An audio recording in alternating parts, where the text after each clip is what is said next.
Time's up, Admiral. Here it comes. In brightest day, in blackest night,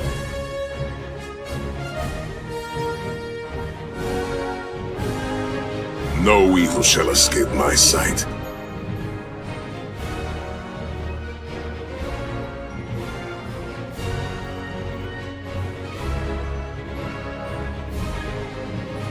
Let those who worship evil's might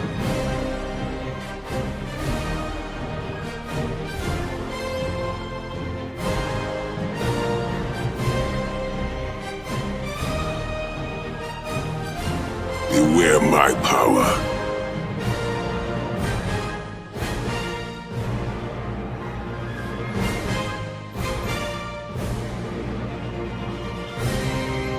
Green Lantern's light.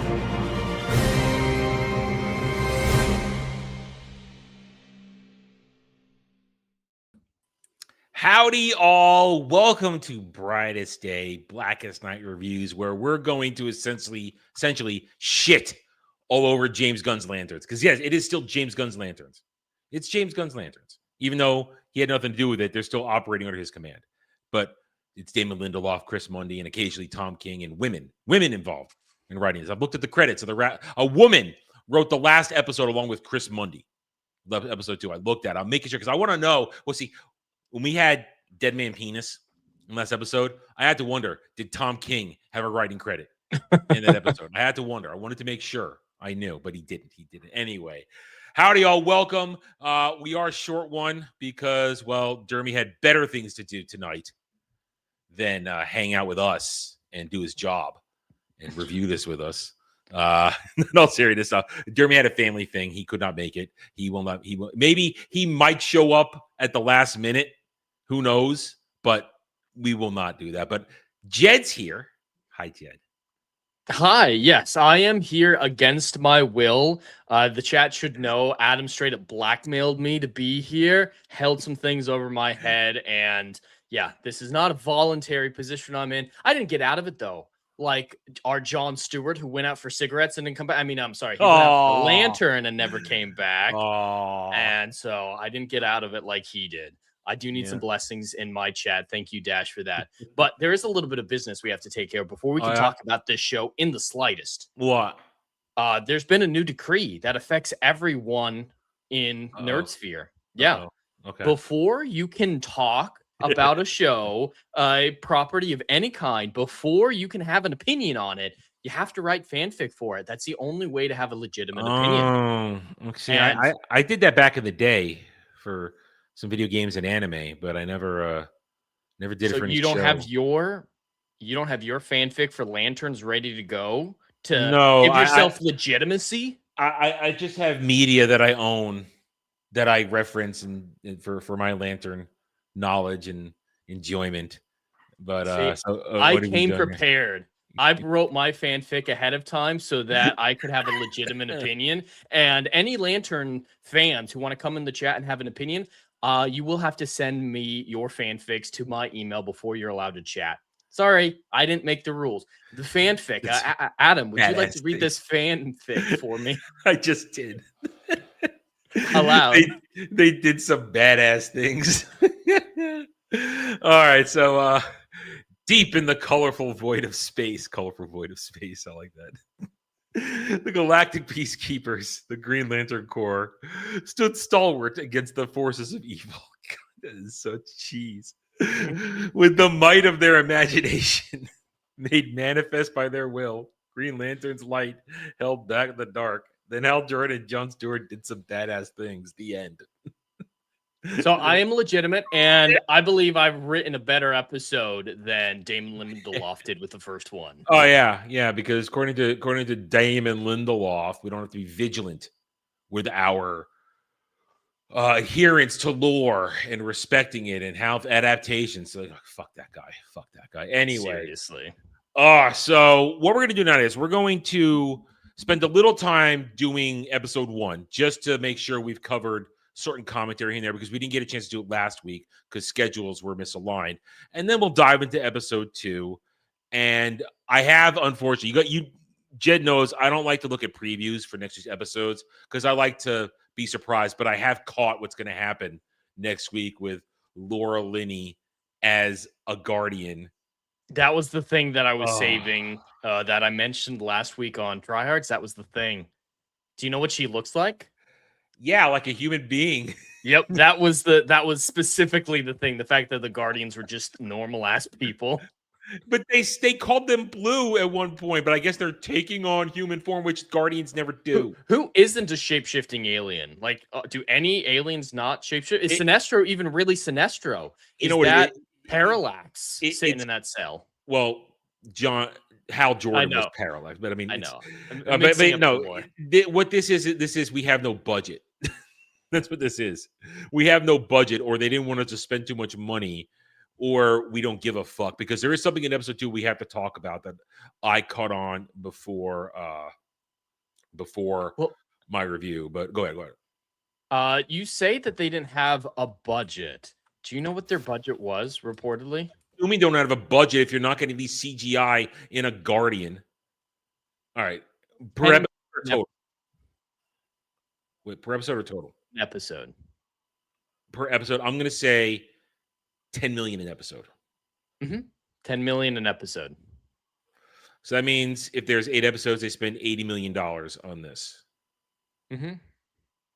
And that's too much. I don't know if you guys realize it, but this is an 8-episode season, which means we're a quarter of the way through. What has happened in a quarter of its storytelling? Women have talked down to Hal Jordan a lot. Jon Stewart is a disrespectful piece of shit. Hal Jordan is a cop at the end of his rope, apparently. He doesn't want to do the job anymore. Or if he does it, he wants to do it his way. Let's see. There's been a lot of massacre of lore. The Manhunters have been done wrong.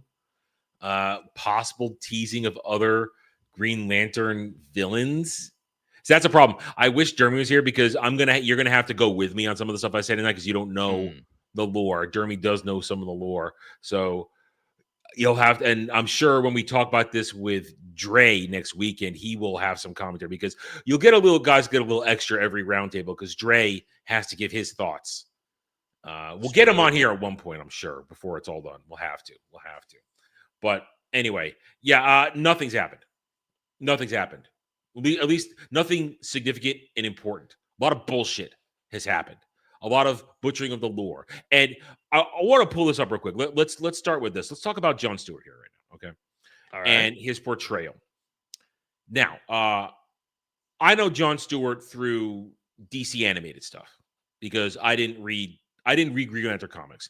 I like Green Lanterns, but I never read Green Lantern comics. I've made that clear on multiple occasions now on video, on live streams, and on the reviews themselves. I've made it clear just so people understand. But I do know the lore to an extent, not individual Lantern lore. I mean, you ask me what a Guy Gardner do in his runs, I have no fucking clue. What a Kyle Rayner do, I have no fucking clue. I know some of what Hal Jordan's done. I know a little of Jon Stewart, but not a lot.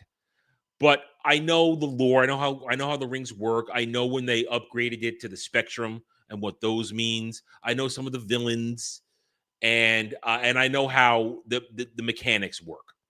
Therefore, one of the things that I've been complaining about is the fact that Jon Stewart, one, is using Hal Jordan's ring, which is not allowed. A ring, a Green Lantern ring, any ring, does not work. Any Spectrum ring doesn't work if its owner is still alive. You can't just use it. So they got that wrong. But I didn't know this yet. Apparently, you go far enough down one adaptation of Jon Stewart's lore, deep enough. But this is a lot. We're talking a lot. We're talking decades of going through comics. And I don't know which adaptation is it, which relaunch. Because remember, DC likes to reset their universe every time. Every decade, once a decade. They like to reset everything. Apparently, at one point, Jon Stewart is capable of creating constructs without a ring. I have heard that, and even those people admitted that it was a fringe example and a Yeah. temporary thing. It doesn't seem to make sense necessarily. Mhm. That's why I don't talk about stuff like that in my reviews. I just talk about Well, yeah. the actual writing in context of the Mhm. show, and him not being able to, or him being able to use constructs without a ring is just not supported by the content of the show yet. It might. Exactly. I'll, Well, I'll say that. I'll oh, say they're maybe leading up to they'll something. explain it. Yeah. He is beyond special according to this adaptation. He is the greatest of all. And I don't want to. Here's the thing. I don't want to be sarcastic talking about Jon Stewart because as a real character in Jon Stewart as Green Lantern, he's a fucking badass. He's incredible. But this show makes me talk about him with snark and with disrespect and Well, with because he doesn't animosity. deserve it. He's Yeah. a dick when he's not emotionless. Fearless does not equal emotionless. But I need, since you're talking about this, Mhm. I need to ask you a question. Okay. Since there's clearly some confusion on what Manhunters are versus Martian Manhunter versus the Manhunters, what is the Martian Manhunter's human disguise name? It's John, isn't it? His real name is Jean Jones, but then when he gets turned, it's John Jones. Mhm. When you pronounce it in human, but it's Jean Jones. J'_ONN, J'_ONZZ. Jean Jones for So his Martian name. normally, I wouldn't come up with fan theories this crazy, but because I accidentally stumbled on Manhunter as Manhunter thing, I'm gonna throw something really risky out here. Okay. Am I I'm am gonna I, am I gonna say point and laugh at you? you might, and then I Okay. might be proved right at the end of the show as well. To explain why he's able to use the lantern power without the ring, I Mhm. think they're gonna have the Manhunter be, as we saw already, Martian Manhunter of some kind of Martian, and it be his father, Oh, I which would don't make him John Jones. John that Stewart and John Jones combined as a that no, no character. that I no, You I don't said that about the know. Manhunters and a Martian Manhunter. Yeah, but now it's just one manhunter. It's not even the Martian. It's not even the manhunters. There's one manhunter Yeah, who and they're not is going with the robot design. It's biological. So it's I think that something. explains why the dad knew something about Green Lantern Well, lore here's the ahead thing. of time, just didn't know No, Hal's well, name. here's the thing. According to what I understand from this trailer, uh, the baby that Laura Linney is in front of, that's baby John Stewart, and that's his mom. Mm.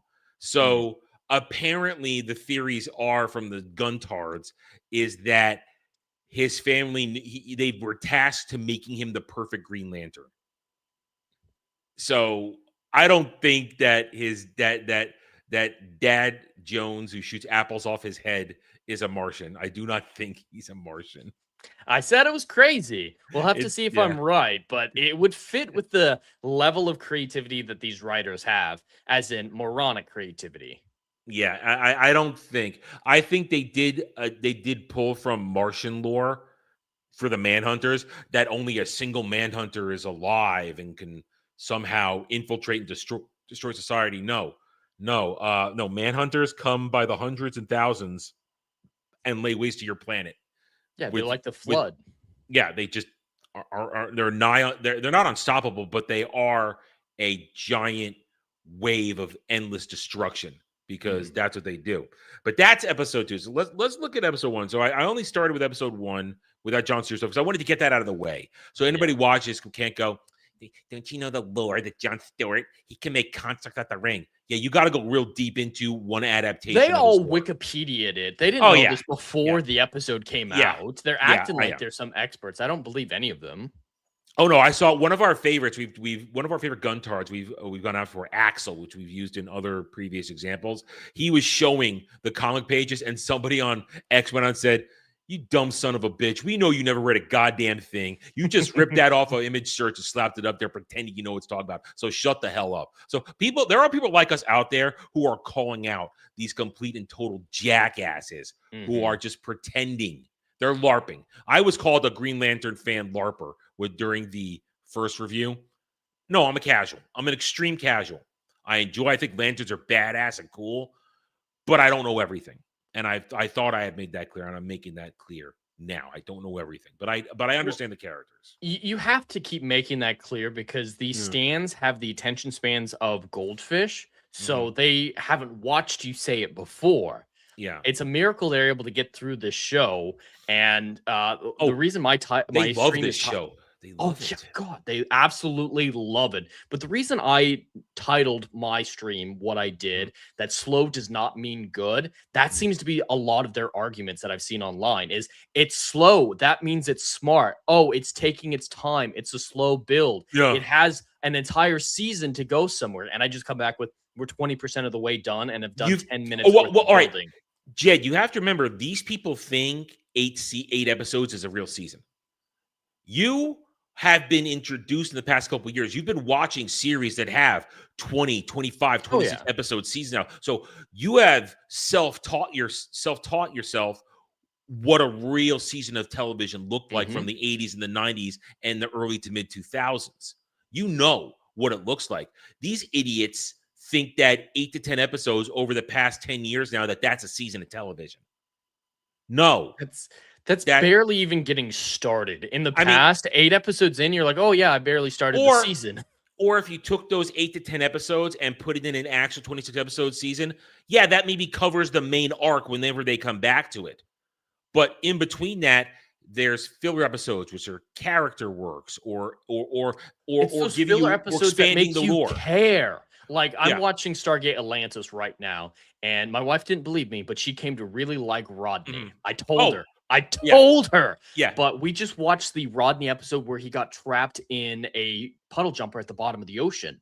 That is just pure character work. You skip it, the overall Facsimile Sam. But yeah, you skip that episode, you still understand the entire season arc, but you gain a perspective on his character that's irreplaceable. Well, we don't have time for that anymore. Yeah, because you have to understand, Rodney, up until season 1 of Atlantis, he had been a guest spot on SG-1, and he was just a complete asshole. And there's nothing redeeming about him. He's hitting on Sam. He's second guessing everything. He's trying to he thinks he's the smartest guy in the room. For most of the time, he would be.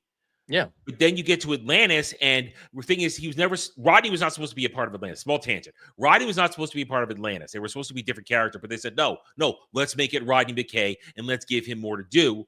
And then they gave him more. They expanded it, and Rodney becomes one of the best characters in the entire franchise. One of the best episodes is season 4, I think, when he gets the parasite in his brain, and he starts to become a retard. And that's one of my I remember that one. It's such a good episode because that's just scenery chewing the whole time. It's such a good episode, and it's so good. But back to this, there is no time for this, and there should be time, because here's how dumb. Dre mentioned this on Sunday when we were letting him rant for a little bit on episode 1. This is Hal Jordan, roughly 30 years in to being a Green Lantern. We should care. We should have seen Adventure 30 years in, but no. James Gunn's infinite wisdom. Let's have this world have superheroes and things happening before Superman's even a thing. Well, not even that. You can get the audience invested in a grizzled near-retirement cop in this instance. I think the perfect comparison is Lethal Weapon. Murtaugh is, only 50, but back in the 80s, that was a big deal. Yeah. And though he is at the end of his rope, when it comes down to it, the audience is shown that he's highly competent. We see him handle himself in fights. We see him handle the suicide situation fairly well. And yeah, we're shown competency. Yeah. Hal hasn't done anything even remotely competent, or at least to even suggest that he's had more than a week. He can fly. Yes. Great. I mean, what else? He shows that he has knowledge in what shit looks like, but he does it in such an unappealing presentation that we don't like Hal Jordan in this. We don't like him. Incredibly unlikable. He's snark. It's 100% constant snark is what I started calling it in my second review. And it's off-putting because it's not lovable snark. It's, wow, you are an irritating prick. Stop pretending you're smarter than everybody. And here's the thing. There are elements of real Hal Jordan in there. One, he bucks authority. Hal Jordan does buck authority. He doesn't really like to be told what to do by the Guardians of Oa. So sometimes he will ignore what they're saying and go his own way. Yeah, it's more hot But though than but he I'm has lazy. but he has loyalty and respect for the ring and the job and the Corps. And what he does is for the good of the Corps. He doesn't go off on his own. I mean, if just for a little bit of note, what he does when he becomes Parallax, he thinks he's doing a good thing when he turns himself into Parallax by absorbing all the lantern energy that exists to become basically a god. He thinks he's doing a good thing, but then of course it corrupts him and he goes nuts. But Hal, and listen, Hal is a snarky guy. One thing the Ryan Reynolds version did do, he got that right. Hal is he's sarcastic, he's snarky, but it should be lovable in a way. You should be going, Yeah, you there's should be such in on thing the joke. as there's playful snark where Yeah. he's not being actually mean. It's intentionally funny. Yeah. Everything this Hal is doing, he wants to stab you to your core. He wants you to feel the pain of the bite of his words. Yeah, It's and vindictive. yeah, it is. And his treatment of John is terrible, but then John's return is just as bad in that first episode. It's, wow, I hate you, you hate me.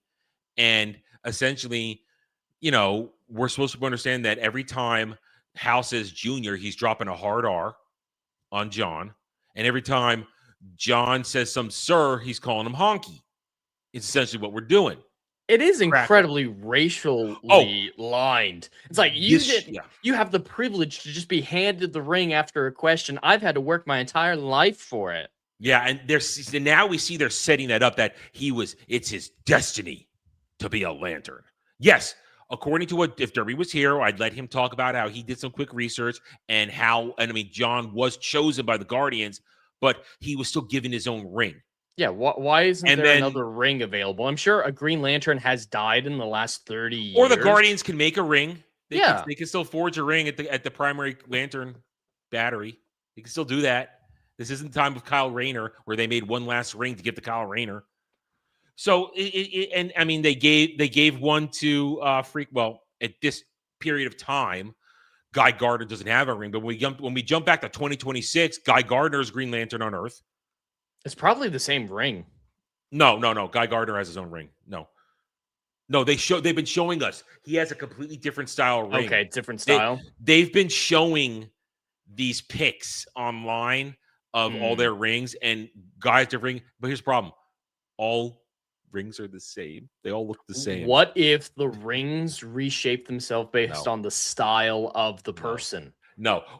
You're saying no based on real lore, but I need you to open your mind up to the retarded. I will not open my mind. I'm going to be a closed-minded bigot. Because I could 100% see that with the lantern being its own weird, grimy style to match Hal's personality, the ring being boring bottle cap cast off. And yeah, as soon as it's officially his, John's gets a little bit more shiny, a little bit more sleek, a little bit more steel or chrome. No. You know what the individuality is when a lantern has their own suit? That's individuality. Also, depending on what their species is, because not one suit doesn't fit every species, because there are lanterns of all shapes and sizes out there. Well, they're already setting up that John's going to wear Hal's suit. Luckily, they're the same size because they absolutely are even the same I don't know. height. I don't know how John possibly keeps his muscle mass on when he eats tofu. How does he build that kind of muscle being a vegetarian? I'm sure we're going to find out why he became vegan, because he mentions hamburgers used to be my thing. So it wasn't like a long-standing part of his training since he was a kid. Yeah, but I bet when he learned ability. Yeah, but we're talking adulthood. There is the gym scene at the beginning of episode 1. Whatever you want to say, dude is in shape. He got fucking guns on his arms. You don't know what superpowers the Guardians gave him. Maybe he's superhuman, or maybe he's part Martian, so he doesn't need meat. I hate this. Stop doing this. I'm just saying, you didn't expect the Manhunter to be the Manhunter. No, you are doing this just on the extreme 0.01% chance you get it right, and so you could dance around me and go, "Look what I got it." That's all you're doing right now because you got somewhat lucky with the Manhunters thing. I've gotten lucky before. It's not like I just throw predictions at the wall. I didn't just come up with the craziest thing I possibly could. There was thought put into that. So episode 1 is basically insult. There's racisms in there with the whole they're allowed to have their tantrums, we're not allowed to, which Drake confirmed that was racisms. And I will refer to my black friend saying that there was racism involved. So that's what I'm doing there. Just word it differently and it's fine. Yeah.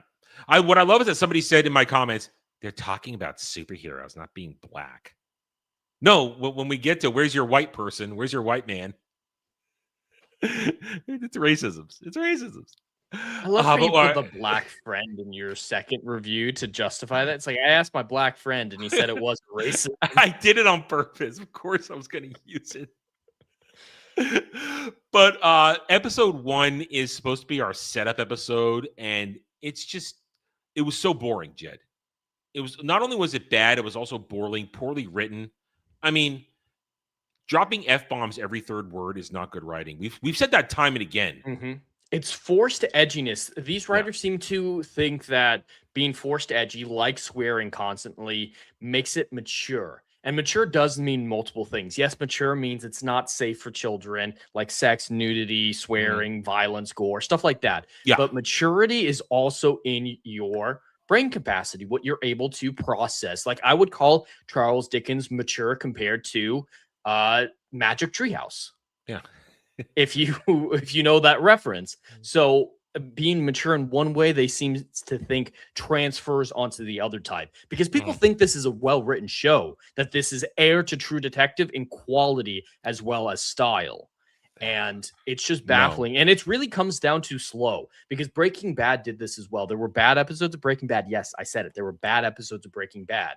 And they were usually the slowest ones, where nothing happened, nothing was progressed. The characters we didn't get a better view of the characters, and people just said, but it was slow. That means it's deep. It's thought-provoking. It's thought-provoking. It's the same thing with the swearing. It sets it in a different class. It almost creates a FOMO is not the right word, but separates itself from everything else. It's different. It's special. You have to check it out. It's unlike anything we've had before. That's not how it works. Same thing happened with Game of Thrones. Oh, please. Now, it made sense for the world that was built. I won't say that the nudity and stuff and the gore, especially in the early seasons of Game of Thrones, didn't make sense. It absolutely did. But it doesn't make sense for a show. Fuckity fuck. It doesn't. And this is the Green Lanterns, for God's sake. This should be one of the most interesting concepts out there. We shouldn't be on Earth. We should be out in space. They're space cops who make their imagination manifest with their will. Like, that's boundless creativity, boundless color. Why are we stuck in the dirt? I called this a practice in nihilism. It just feels like everything in the show is saying, it sucks, doesn't it suck? Everything's dirty. Your hero, he's in the dirt now, grimy, pathetic. The person who worked all his life, worked really hard, doesn't get it handed to him. He still has to work really hard. It feels so, and the swearing aids into that, just this pervasive sense that everything sucks. And if that feels like their worldview, because they added their politics into this a lot. So I think this is a commentary on what they view society as. I don't think you would be far off if that turns out bad, because we're in that first episode, we're talking Damon Lindelof and Tom King. I saw somebody online today basically tracking, after watching Lanterns, they were so impressed by Damon Lindelof, they had to go and watch the Watchmen show. And they kept saying, oh, this is great. It's incredible. Oh, it's so good. If Jeremy was here, who actually watched it, because I didn't watch it. You didn't watch it. I didn't watch it. God, if Jeremy was here, we could let him go off on that, because he did make himself watch that back then. I mean, full disclosure, I don't like Watchmen, period. I am not a fan of Watchmen. I don't like them. I've never seen the old movie either. I watched the movie. I didn't like it. I know apostate. Oh, heresy. I don't like it. And I never read the comics. I don't give a fuck. Well, because Zack Snyder can make pretty movies, but he doesn't make well-written movies usually. Everybody loves that movie except for me. I'm the only person I know who doesn't like Watchmen, the movie. I am a massive outlier in that. I don't like it. Anyway, point is, and Dash points it out. Have you seen the tweets? James Gunn years ago. Yeah, Dash eviscerated Damon Lindelof, but he's going to hire him to help write a show that's supposed to makes sense. Ground his DC universe. But within this, you're right. Everything's down in the dirt. Everything's supposed to be made. We're supposed to be made to feel that everybody is angry all the time. Here's the thing. Green Lantern's about will.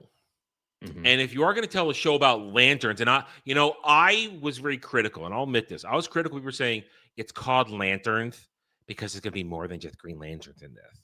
It's going to be on the spectrum. I'm starting to suspect they are going to push the spectrum into this in one way, shape, or form. If that is atrocitus, they went full CW. I really want to talk about that, but I want to wait till we get to the episode 2 discussion because that is mind-numbingly bad if that's how you're going to introduce atrocitus. Or Sinestro, for that matter. He looks like a sunburnt therapist. And here's the thing. He looks like me with a mustache. Here's the thing.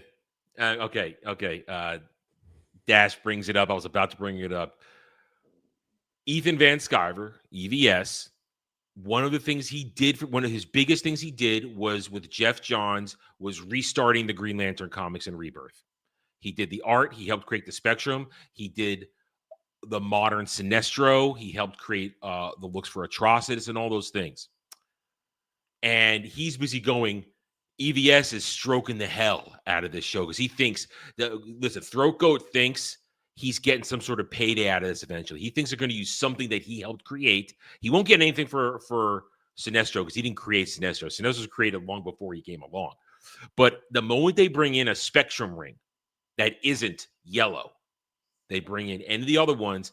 He helped create those with Jeff Johns so he could be in line for royalty. So he is stroking the hell out of this. If some way, somehow they use it, he'll get a royalty check, and then maybe they'll give him a call for season 2 and ask for his help. Well, he would have already gotten a check by this point. They would have had to clear the rights and royalty situation. He might not have received the money, but he would know now whether or not he was getting it. That's a good point. That may be why he's stroking his arm because he knows what's coming. Yeah, if he knew he wasn't getting any, I doubt he would be acting like this. That's an excellent point that my brain did not even comprehend because I've never had to deal with royalties, so I don't know how that shit works, but you understand that stuff. So rights-wise, they have to clear everything rights-wise before they can start shooting. Or at least until it becomes a final product. You know what? That explains it. Latest final edit. That explains it. That's why he's working this hard. He knows something he used is in this. He knows that Atrocitus, a Red Lantern ring, possibly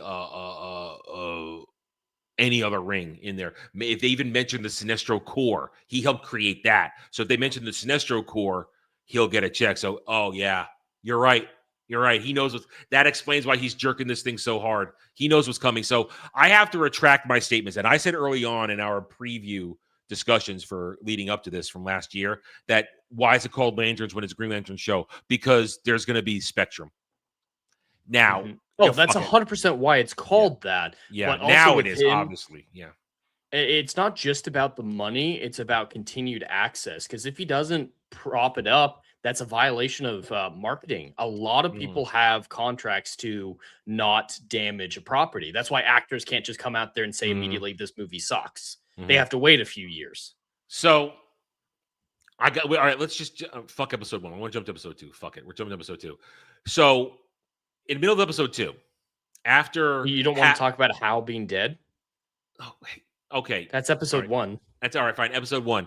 After all the bullshit we get in episode 1, we jump to 2026 at the very end and find Hal Jordan dead. Now, in that moment, you realize everything that happens in this season in 2016 is meaningless. We've evaporated stakes. It's made itself into a prequel, and I'm sure there's going to be some mystery box, a bait and switch where that's like the David Lindelof corpse. He or learned at the like knee of J.J. Abrams.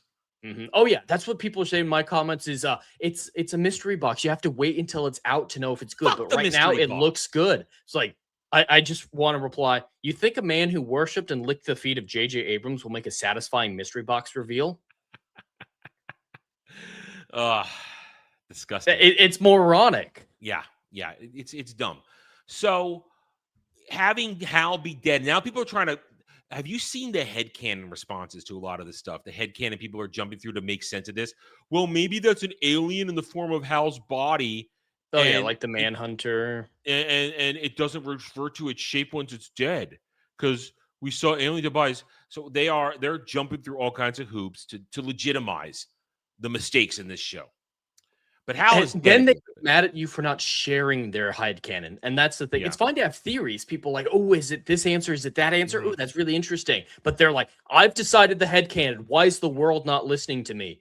Yeah. They've catered to this type of egotistical audience in the gun. You just said it. You just said it. James Gunn and all these people. Ego. And all these people who create these horrible shows, they cater to these people who create headcanon to fill in the plot holes that they don't answer. It's the same thing that happened with the sequel trilogy. Mm-hmm. All right, right, go there. They keep putting out books to explain the nonsense in that trilogy, and it's like, oh, it's finally now okay, guys. We've explained why the somehow Palpatine returns line makes sense. And here's the thing: you've read Dark Empire now. You understand. Did you read Dark Empire before Jedi Canon Trilogy? There was an animated 30-minute video that I watched. Good enough. And if you watched my video, you got through, then you were fine. So, but you understand there's legitimate Palpatine being alive, the way that they did it in the Dark Empire comics, and then somehow Palpatine survived. No. If you made it clear that he mastered soul transfer and he'd been doing it for years, and that it took time for his soul to travel literally halfway across the galaxy to the core worlds where Abyss was, to inhabit a clone body, then yes, that's how he survived. But just somehow he survived because of Sith necromancy on Exegol. No, I'm sorry. And that's the problem. In that moment, Poe having that line, there's nothing wrong with it. The problem is that's the ethos of the film, so it's representative of the film's approach. Yeah. That's about all we get is somehow. When there's great lore there. Just speaking of the Jedi Academy trilogy, the Force protection stuff that they have with Exar Kun. It's wild. Yeah. I mean, that's not, he's not even a Force ghost. His soul is just trapped in the Masasai temples. That's where he escaped to when Droma defeated him. I like pilfer from that and make it Palpatine was able to separate his soul from his body. Or if you're pilfering from Dark Empire already, just properly pilfer from it and make it a clone body and acknowledge the fact that here's the thing, and again, minor sidetrack to Star Wars. When he's fighting Mace Windu and the Force lightning is rebounding back, I've always held, to line everything up with the EU, that he'd been maintaining a dark side illusion the entire time. He always had looked like that. Everything everybody else saw from Phantom Menace all the way through is not what he looked like. He had been maintaining it because after he killed Plagueis, he mastered Force essence transfer. So the dark side energy eats away at his body, and he had to keep changing bodies. So he didn't accidentally on purpose electrocute his face? No, that was him revealing him, allowing his Force illusion to go away to make it look like he was being scarred by the rebounded Force energy. No, that's how he always fucking looked. Those aren't scars from battle. That's dark side degeneration, as it eats away at your body. Point is, he was always transferring his soul for years, and all you had to do was wind that up as, he clone body. There you go. No. Somehow, somehow, Jon Stewart can use the ring without the ring. Somehow he can make contracts without the ring. Somehow Hal Jordan got killed, even though he's a veteran Green Lantern. Got shot in the head. Now, is he a veteran? All we've we've seen Jack all of his fighting capabilities, but we've told he beat Sinestro. Well, you know what I love about that, Lair? Apparently, cop lady, bitch cop, she could Google the lore. Googled it on Earth. I'm sorry, that's an event that happened off of Earth, and if Hal said it's classified, it's not going to be on fucking Google. And the judge didn't know about the Green Lantern Corps. That means Green Lantern lore information is not readily available. Or she's just being a bitch. She's also could have just been a bitch. It could have been being a bitch. What they could have done with that is say, because of the alien connections in this town with my father-in-law, I have access to information most of Earth doesn't have. Yeah, but people are starting to say that his benefactor is Lex Luthor. Yep, But I've heard Lex Luthor. I've heard but here- Bruce Wayne. I've heard Oh. that his wife is the Manhunter. well, And okay, she's the I've said benefactor. that. Okay, well, I want to talk. Well, I want to theorize who the Manhunter is now. Now that we know there's only one, because Dre said it was Big Bad Cowboy Man. That's who Dre said it was. He said he's the big bad. I don't think so. I don't think so, I no. think they want Wait, racist white man to be separate. If there were multiple Manhunters, sure, but there's only Mhm. one, and I think it's Hard Five Granny. I think it's Hard Five Granny. Here's race why. speech really won't make sense then. But here's why: because I want them to. They want Jon Stewart to be conflicted when it comes to try and stop her, and he put his dick in that, so that'll make him conflicted. Yeah. See. It has to be. That's what I'm saying.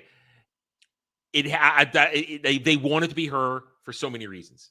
Well, Here's and the thing. She's also conveniently watching John and Hal all the time.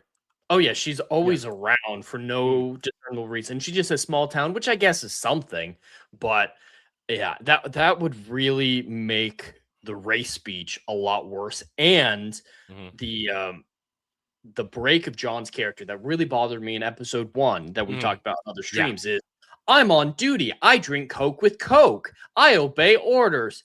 I know I'm in a town full of disguised aliens who want to murder people. Oh, hello, Hard Five Granny. You want me to go in your car? Okay. Like he suddenly loses all that we've established from his character and becomes a sniveling, moronic teenager. That's why I say the show is written by preteens, by the way. It's nihilistic preteen, forced edginess. But that's a common trope with writing is when you have a goal to accomplish, you throw character development out the window. So they want the moment that you're talking about of John being conflicted about fighting Granny. So they're like, all right, we'll have them sleep together earlier on, and they don't care about justifying it. It's retroactively shoved in and then not thought about again. Yeah. No fear of possibly getting a sexually transmitted alien disease. No fear. He's not afraid of getting space AIDS. He's not afraid of anything. He went to the after-school school of acting. So you have that is such a annoying thing. So I think she's the Manhunter. I think she's the Manhunter. I don't think it's now. And here's the other thing: they're trying to tell us also that Sheriff Kane is related to Cassandra Cain, Batwoman from Gotham, because she says I came from Gotham. So I know a thing about needing to restore order. Shut up. And we know she's not it because she shows up in 2026. Yeah. We know definitely not it. Or they don't find out who it is and they just give up at some point in the time skip box. Yeah, that's very mystery box. Oh Lord. I'm wondering if they reveal Batman as part of this in some but way. That makes me want to take us back to what we were talking about earlier. This established world. James Gunn wants the established superhero world, the benefactor. Bruce Wayne, no, because Bruce Wayne doesn't give a fuck about aliens. If this is at that point in the timeline, Bruce Wayne gives a fuck about Gotham. He doesn't care about anything outside of Gotham until the Justice League is formed. Until then, all he cares about is Gotham. So Bruce Wayne could not be the benefactor, I don't think. The reporter, I mean, with it being Batman Brave and the Bold is the template, he'd be an old Batman. So 2016 being operated end of his timeline where he started to care about aliens. Or he's gone on another Batman's Returns arc where he's xenophobic suddenly. And here's why Batman v Superman. And here's the problem with Lex Luthor. Lex Luthor would be teenage Lex. Because how old is Nicholas Hoult? How old is that? He's like 37. Really? Yeah, he's in his late 30s, early 40s. I thought he was in his early 30s. He's 36. So okay, so this would be 20 in mid 20s Lex, who could make it LexCorp. It could be his. He'd be about 26. But here's the thing: Lex doesn't start caring about aliens until Superman. That's when Lex gets. Who doesn't show up until 2022? Who's right now is in Missouri Smallville, not Kansas Smallville. He's in Missouri Smallville, being raised by double wide Kents. By Kent's living in the double wide. Why was it moved to Missouri again? Was it because James Gunn's from there? There was some personal connection to him. Yeah, to make it more look like Missouri, Kansas than Kansas, because where the borders meet. I still hate the Kents in that movie. I know Me too. Jeremy accepts them because that's his region of the country, but I think they're terrible. Also, they're bad. They're bad portrayals of the Kents too. They're not good portrayals of the Kents. But Clark is still being raised by double wide Kents right now. That's where he's being raised. So to follow there, I mean, Dark Side, you're saying Lex is the benefactor. It doesn't make sense in the world that James Gunn has. Was it Green Arrow? They put Green Arrow and Green Lantern because green. You think it's Oliver Queen? Is it Oliver Queen? To be Ollie? Fuck Oliver Queen. Fucking lefty liberal fuck. I hate Oliver Queen. I know in Green Arrow he's not so much lefty, but traditional Green Arrow Oliver Queen is a hard lefty, and I fucking hate it. Actually, there was a comic pairing for a while of Hal Jordan and Oliver, Green Arrow, and they would constantly fight because Hal is more to the right and Ollie's to the left, and they were constantly fighting each other because they fucking hate each other, but they were working together. That was at least they're showing both sides. They did that pair for a while where they just did not get along, but they were working together. Point is, we have no notion of Oliver Queen in this universe. There's been no mention of Queen Industries at all, and we have. But my point is, I don't think, to back what Dark Slayer is saying here, I don't think Lex is the benefactor because of the rules set up by James Gunn's universe. Lex would not care about aliens until Superman arrives on the scene in 2022, because remember, in 2025 he's been Superman for 3 years. So Lex does not have an alien hard on until the 2020s. So it wouldn't be Lex. I don't think it would be Lex. Now, of course, we get proven wrong, but I'm just playing by the rules that James Gunn's DCU has set up. That's all I'm doing. I'm operating on the rules set by. It would be a narrative faux pas to have Lex care about aliens before the instigating incident of Superman would make him care about aliens. I do want to point this out. The writers have confirmed, I think it was Damon himself, that there is a connection to Peacemaker lore. Specifically, there's a lot of Peacemaker connection. They dropped. I saw that post myself earlier today, where they're saying the place where Rick Flag Sr. dumps Peacemaker at the end of season 2 has a connection to what's going on in Lanterns. So, yeah, there could be a connection there. I don't know what Peacemaker's dad is like in this universe, but having him be anti-alien, racist, rich dude. Now, here that lines up. You know what would make sense if it's Amanda Waller? That would make sense. Because Waller is already. Well, I don't know if she would hire a bunch of locals rather than having she her would organization there. No, I think she would. This could be early on in Cadmus or something like that, where they're funding it in a certain way. I think it is government, which means it's Amanda Waller and Cadmus or shit like that. Or Sean Jones. Shut up. Because he was government in the Snyderverse and in the CW. I know it was so wrong, but I'm going to be right with one of these. You just want John Jones to be in here somewhere. We already know the Martians are in it, so of course the Martian Manhunter is not a crazy leap to make. Yeah, they mixed up Manhunters. Of course, the famous Manhunter will be in it. Well, here's the thing now.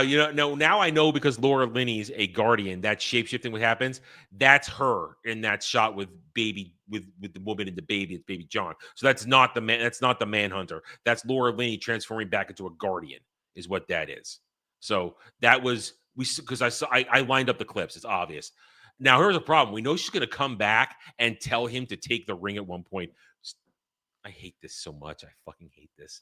Forcing this division between Hal and John is not interesting, especially because the only reason that they have these oppositions is they're both dicks. It's not like they have a difference of opinions, like moral fiber, like what you're talking about with Green Lantern versus Green Arrow. That is a compelling difference of opinion, of moral code. Or in the Daredevil example, Daredevil versus Punisher on the rooftop. That is a compelling difference of an opinion. Or to keep it in Green Lantern lore, when they're already both Green Lanterns, Hal and Guy do not get along because they do business differently. Hal Mhm. does not like the way Guy Gardner does business, so they don't really get along. In fact, Yeah. nobody likes the way Guy Gardner does business because he's Have a it be dick. something like that about their Yeah. moral fiber and their code of ethics, not, ooh, I'm a dick. Well, I'm going to be a bigger dick. Yeah. But we did see a dick in this episode too. Here we are, sitting here watching this episode, and as one would say, as the meme goes, I did not have it on my bingo card as I'm sitting here watching Lanterns episode 2 when Hal is raiding the coroner's office in the hospital for alien dead bodies to see dead alien man penis. There's really no need for it. It doesn't service the story. I'm all for nudity when it makes sense and it adds to something. This is forced edginess Yeah. just to be like, aren't I so cool? I I mean- showed you alien wang. I mean, It's preteen. to give Chris Mundy credit because he did True Detective, right? That's what he did. Mm-hmm. Having a scene where the beautiful Alexandra Daddario takes her top off to have sex with Woody Harrelson, that makes sense. And we're all there for that. But And it's the character making a decision consciously. So we're learning about her as a result. and it's part of the story there, and Mhm. it's a sex scene that fits in with what we're doing there, and of course that it's Alexandra Daddario and her perfect body. But Unfortunately, I had the alien dick spoiled for me. Dermy tweeted it out while he was watching it. and I said it to you, but you had already finished it in I had. DMs. So Mhm. and because I was in shock in that moment. I realized, why did I just see alien Wang? Just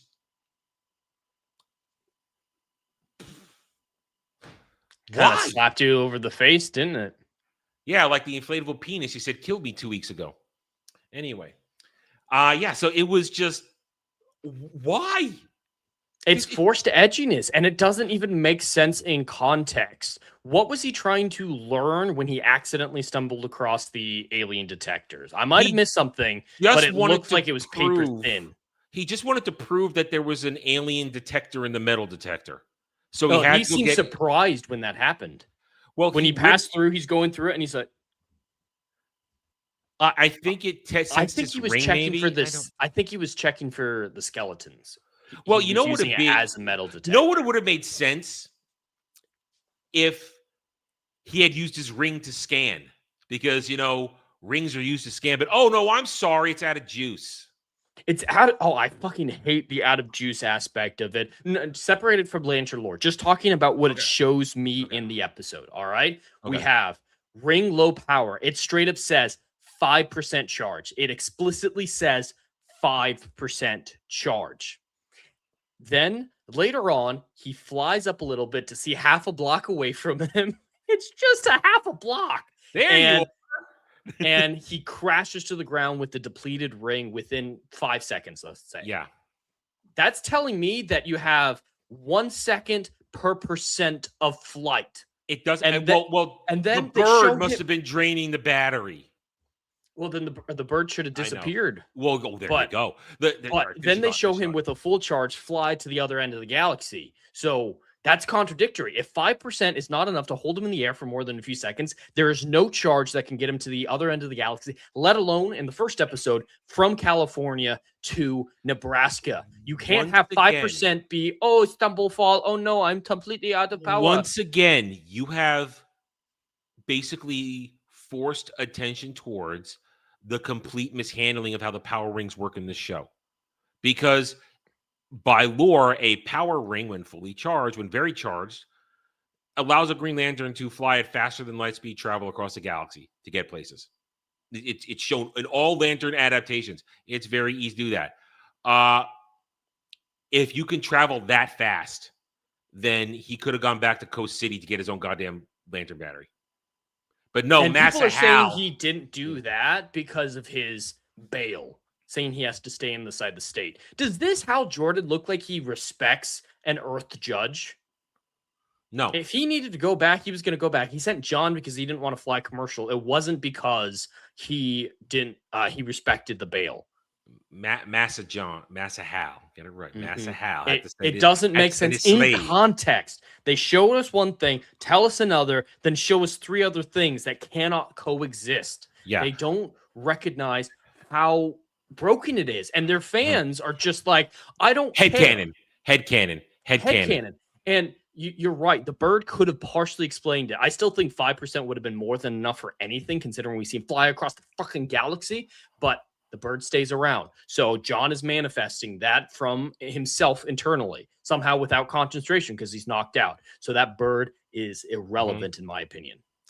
The bird, I agree. But I made that connection because I know. It came from that ring. Therefore, that ring and its energy was the source. But no, it's John's power that made it, because he has it inside of him, because they're jumping ahead in abstract lore that wouldn't make sense here. Because it justifies him being the greatest ever. I wouldn't be surprised if he doesn't have a ring at the end of the show. And he's just a lantern anyway. He'll take Hal's ring, because that's the whole point. Because he's going to be in Man of Tomorrow. Yeah. Jon Stewart, we know he's in Man of Tomorrow, and he'll be Green Lantern in Man of Tomorrow. And do you like how Hal clearly has some superpower, some regeneration? Setting aside getting shot, he fell 20 feet from the sky. All right. With a depleted ring. Yeah. The ring wasn't protecting him. People are trying to tell us that the ring increases healing. I have never heard that about a ring. Now, a ring can be used to heal you. There was a great moment in the New 52 DC animated stuff when they started that line of movies in Justice League War, when Hal breaks his arm while fighting Apocalypse, or fighting Darkseid and Apocalypse. He creates a construct cast on his arm for the rest of the movie. He doesn't heal himself. That makes sense. The ring does not imbue regenerative abilities. Some people are saying, even if it did, the ring's out of juice. I know. So, and they're saying as soon as he got the ring back at the end of the episode, he managed to heal himself. That the rings don't work like that. The ring can protect you. It can shield you. No, it was a through and through, Adam. Yeah. As we know, those are meaningless. It's a warning shot. Oh, can we talk about that now? I got to talk about that. You are Hal Jordan. You've been Green Lantern for 30 years. You have one of the most powerful items in the galaxy. A charged Green Lantern power ring, any power ring, very, very strong. It is your game changer no matter where you are. It gives you the upper hand against anybody, except maybe Superman, who can bust through a construct. You walk onto militia land, essentially. They tell you they have a gun pointed at you, and you're threatening them. I have the ring. I can boom. That had to be one of the bluff his way through. That was so stupid. This is supposed to be an experienced Green Lantern. You're going to try and bluff your way when you know that somebody with an itchy trigger finger has you in his scope? Well, fuck no. That, and they haven't portrayed him as a character who cares about anything enough to risk his own life. Yeah. He seems so depressed, nihilistic, and detached from reality to the point where I don't believe that he would do the sacrifice play. So a real hero, I could say, in an extreme situation, trying to pull that bluff. 100% can see it. But what they've shown us is not a character who would be willing to risk his life like that. And Green Lanterns do that. There's a very excellent moment in the first episodes of Green Lantern, the animated series, where a Green Lantern, who we had the episode established that he had a family and all this stuff, he was a frontier Lantern. He sacrifices himself to try and stop the destruction of his world and fails. But he sacrifices himself. A Green Lantern, it's built in. Somebody who's a Green Lantern has that built into their personality. Well, that's what the rings seek out. Willpower, integrity, which births willpower and inner strength, and a desire to see justice done. But that's not. This is Hal Jordan at the end of his career. Have you heard the thing? Oh, his suit looks beat up because he's all beat up. He's rough at this point. Give me a break. And they don't issue new suits. And he barely wears it. I know. I'm saying in context. He's got a couple in suit zip holders. What was the word? I just lost the word. I had it. I lost it. Those suits look awful, by the way. When he wears it, he looks like it's in the 80s. The shoulder pads. It's terrible. It's terrible. No, in a garment bag. It's in a garment bag. He has 2 more suits in garment bags in the closet. Oh my god! And I got to comment on this. Now they got it right. Yes, a lantern stores his battery in a subspace pocket, In a but box. but not in a box. They're not in a safe. It takes another It takes a if the other that lantern knows where it is, can get into it with his ring. But another lantern needs to be able to use their ring to find where it is. He puts it in a safe in a hole. What the fuck is that? At least it's voice activated. Yeah. And Can't at all get a recording of one of the most famous people in the world. Could never do that. no, but he has to know the password, Oh, that's true. I guess. Listen, I'm talking quickly, and the hiccups sometimes happen when I talk quickly. And then the mansion thing, that was weird. Ridiculous. Yeah, Well, he just had it gifted to him. I think it was meant to perpetuate the whole white privilege thing. That he just gets handed things for being white. And you saw the thing. His only furniture was a folding chair and a television, which is perpetuating that whole, all men need a chair to hold their beer and a TV. No, fuck it. I like having furniture to sit in. I like having real furniture, places to put stuff on and store things. And granted, that's not real furniture. It's what I'm going to get by with for the next year. But you get my drift. But do real men need flesh-eating plants? I don't know if that's lore for Hal Jordan. I don't know if he has a pet carnivorous plant. I don't know. His name's Earl, right? I said Carl. Is it Earl? I said Carl in my review. I don't remember. Whatever. They thought it was so funny. They thought that whole sequence was hilarious. It's like, yeah, the key by the rock. There's a lot of rocks. It's the one that looks like a sad potato. Might be smiling or maybe it's a smiling potato or a sad one if I put it upside down.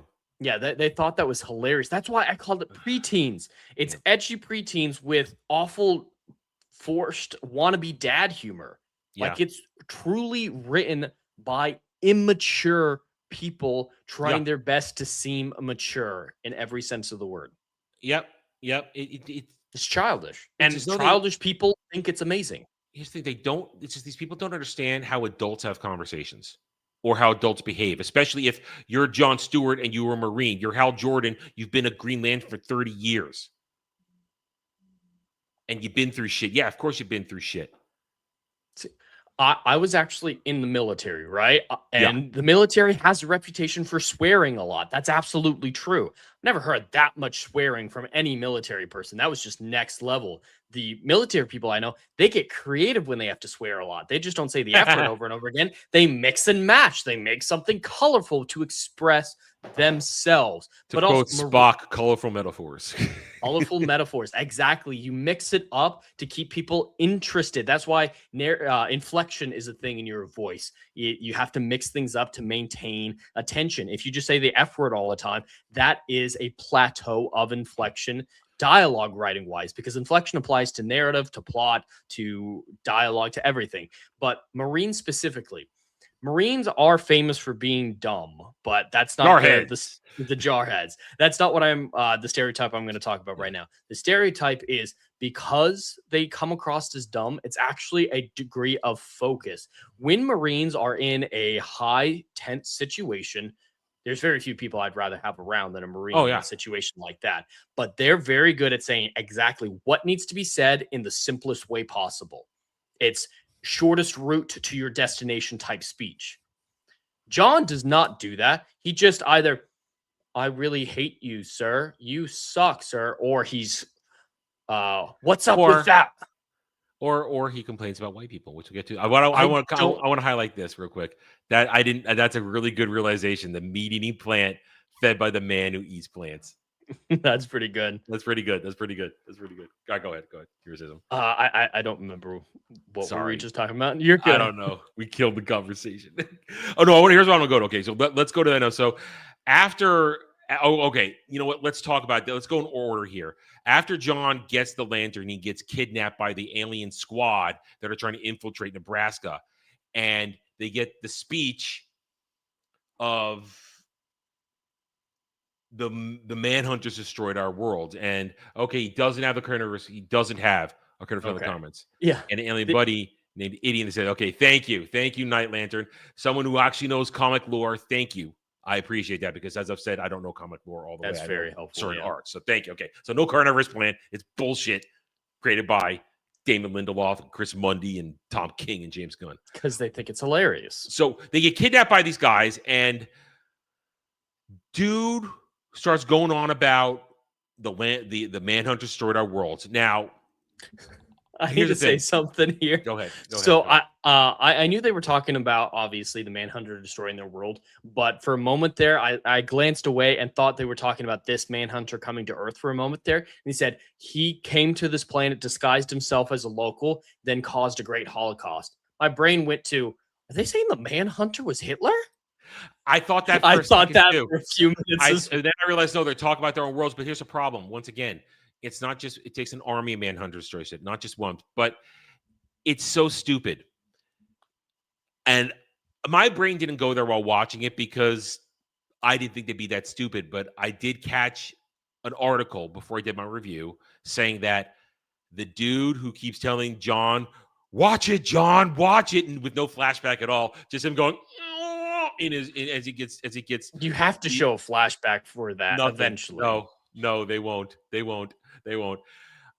I'll be honest, it didn't occur to me that they might be setting up that guy as Atrocitus and the beginnings of the Red Lanterns.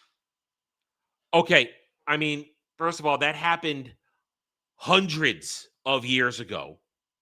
The annihilation of Atrocitus' world happened hundreds of years ago. And I mean, it makes sense if you follow their retarded logic in this show. Oh, you're finally being open-minded to the retard. Shut up. No, it makes it, but then if you understand how a Red Lantern works, one, if they already have their rings, Red Lanterns are not subtle. They are conquerors. They smash you to pieces. They're rage personified.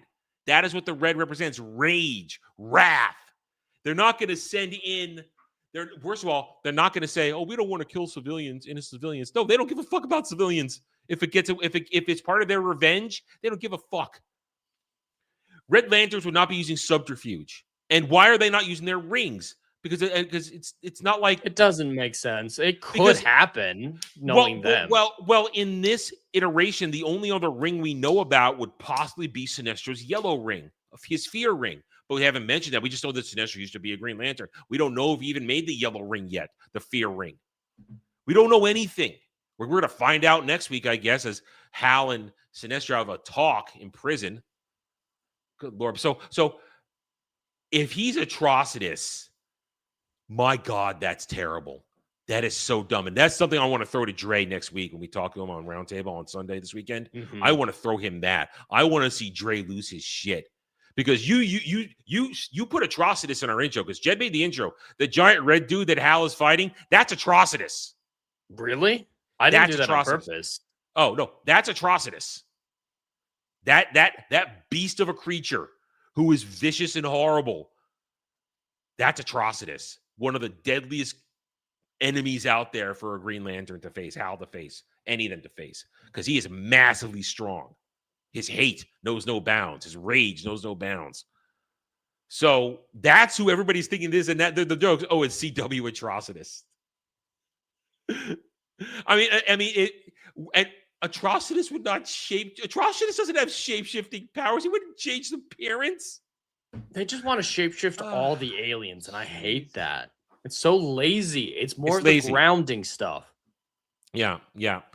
But they are gonna. So you realize now, if we look at it, we have Green Lanterns in name only. We have possibly Red Lanterns, the beginning of Red Lanterns, which wouldn't make any sense because how do you have Red Lanterns founding the Red Lanterns on Earth without the massive Red Lantern battery, which has to be someplace else? It wouldn't be there. You don't pick that thing up. Clearly, they are teasing. If Sinestro's there has to be the Sinestro Corps and Yellow Lanterns. Now that still leaves Blue Lanterns, St. Walker and the Blue Lanterns. I don't know if they can do that. We know the Star Sapphires.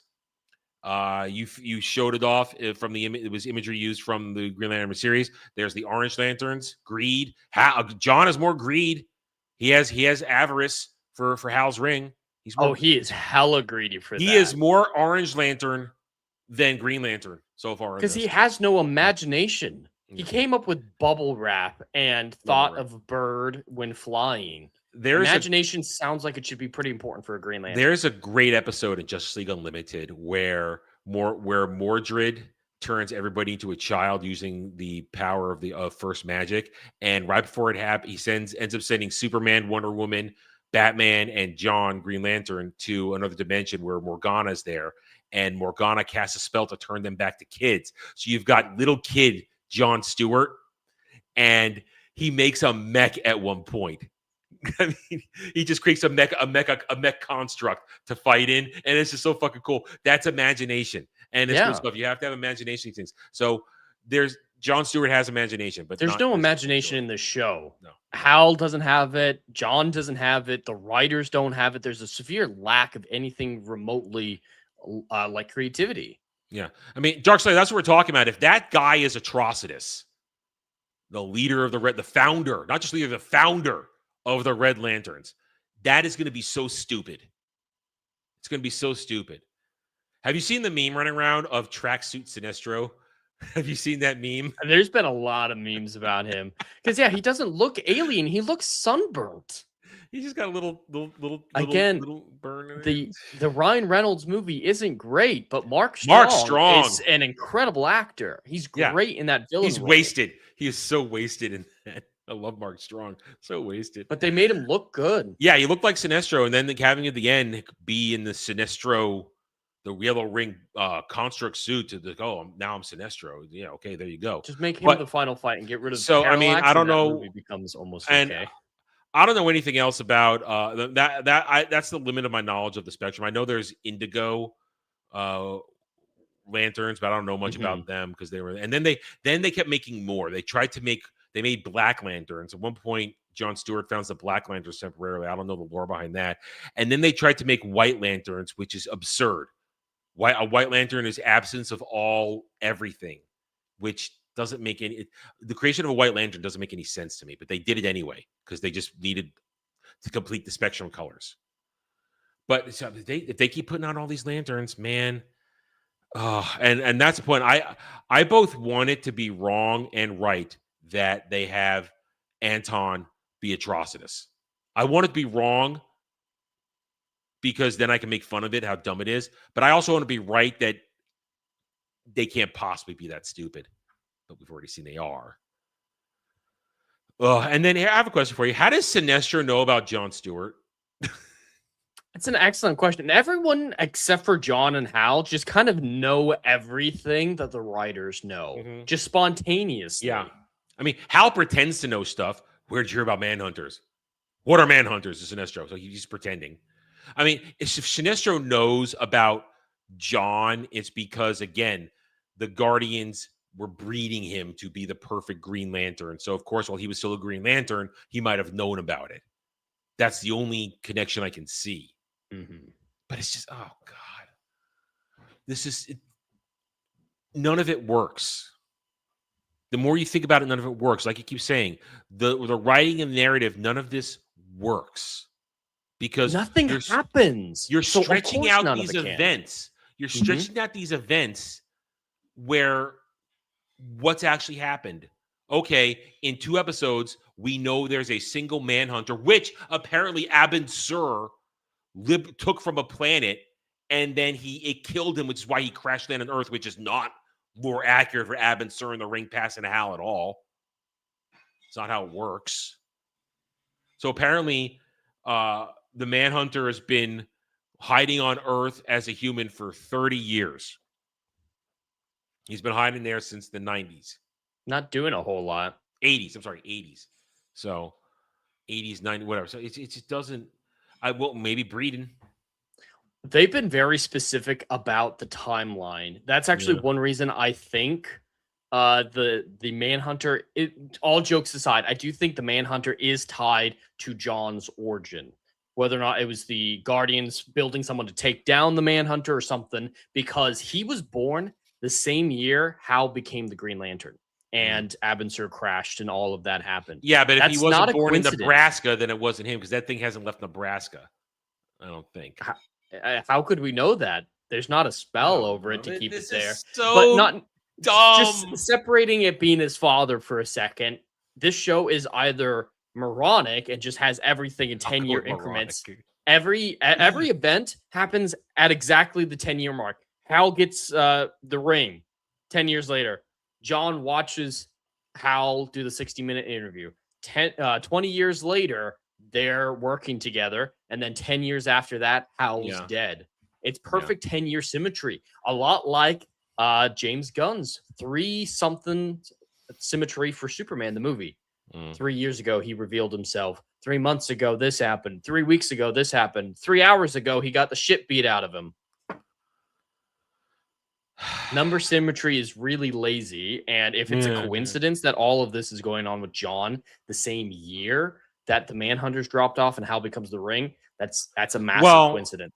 I mean, here's also the problem. They're also going to loosely play with the idea that the Guardians tried to, and depending on your adaptation, the Guardians hid the existence of Manhunters after they lost control, because it's an embarrassing thing to create a peacekeeping force and then they go out and basically commit genocide across the galaxy. It's a very thing you want to hide. So sometimes they hide it, but in this case, if the Guardian, because remember, and here's also the thing, part of Atrocitus's background is that he knows exactly where the Manhunters came from. The Guardians of Oa, which is why he has a hard-on to destroy the Guardians in Oa. So if that guy is Atrocitus and says, we don't know where they came from, you kind of also just fucked Atrocitus's backstory too, if you did that. Because that's why he hates the Guardians, because they unleashed the Manhunters and the Manhunters destroyed his home world.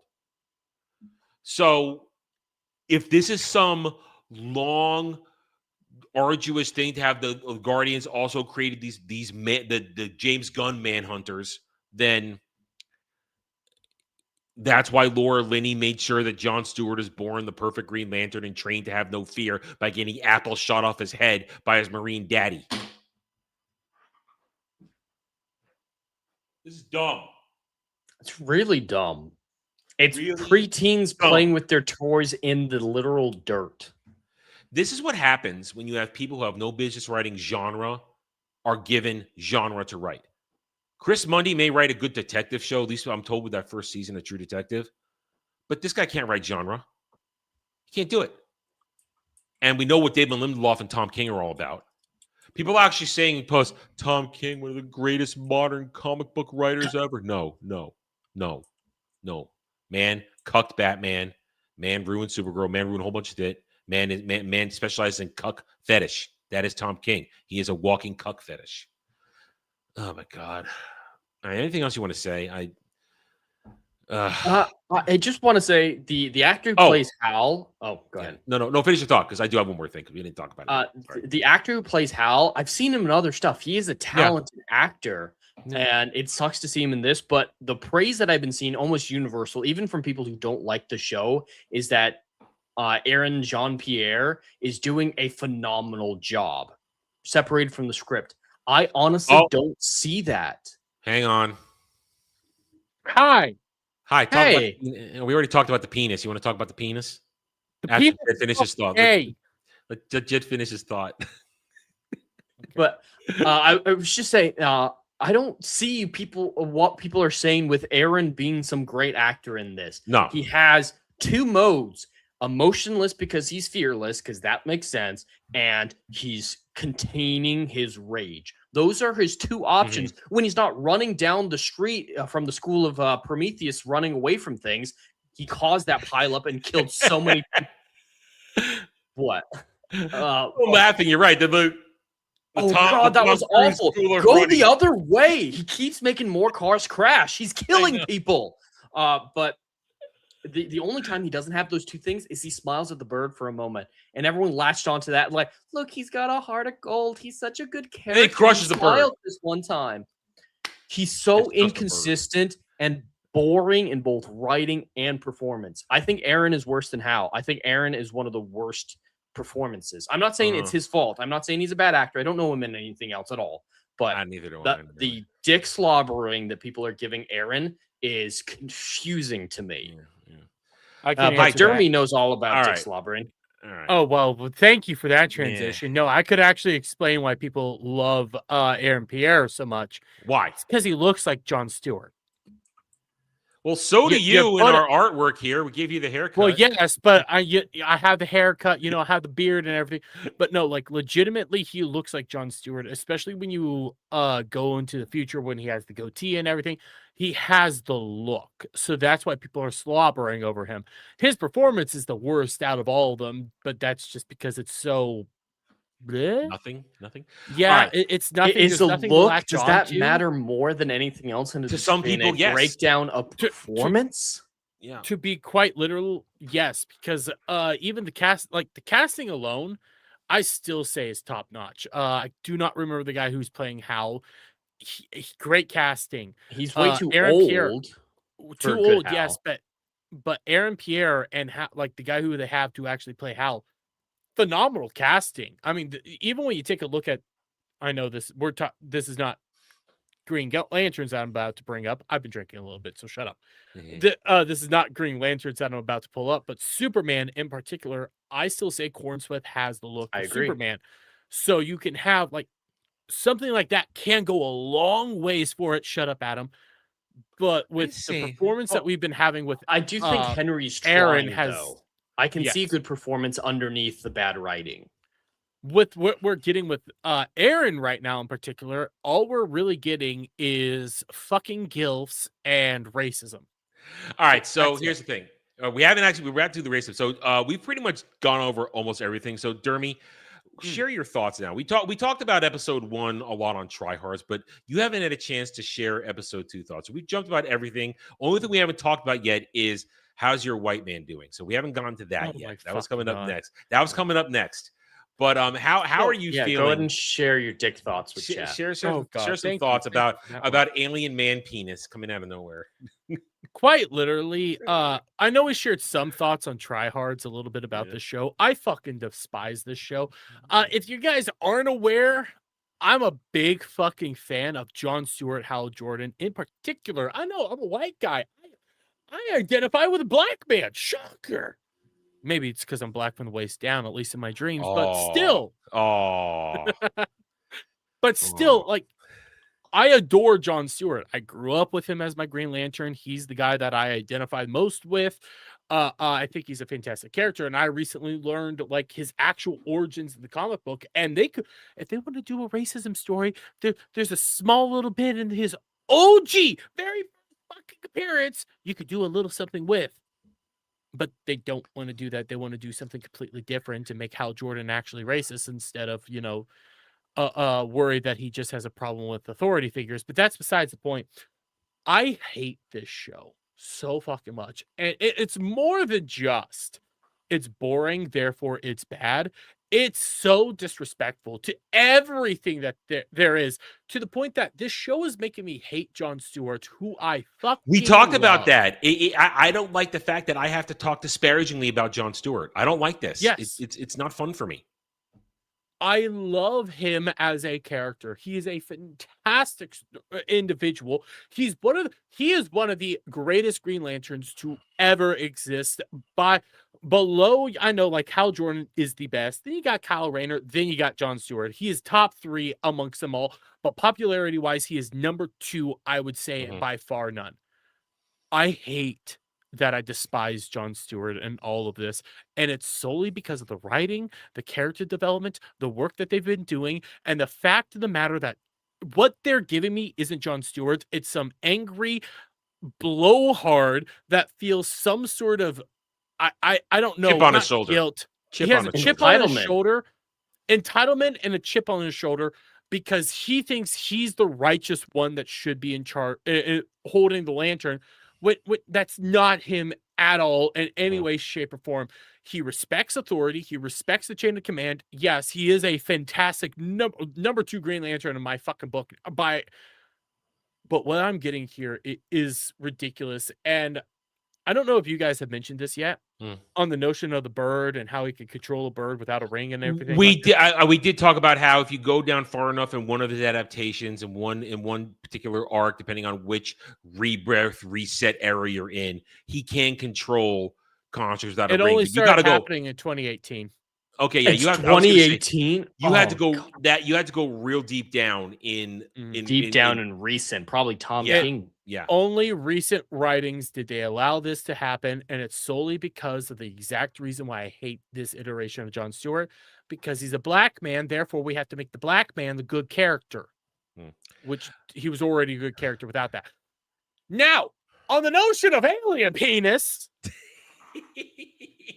that whole section makes no fucking sense. Okay.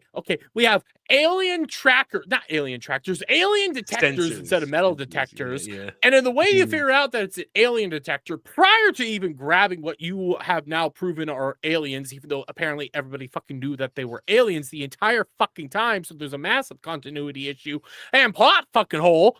But okay.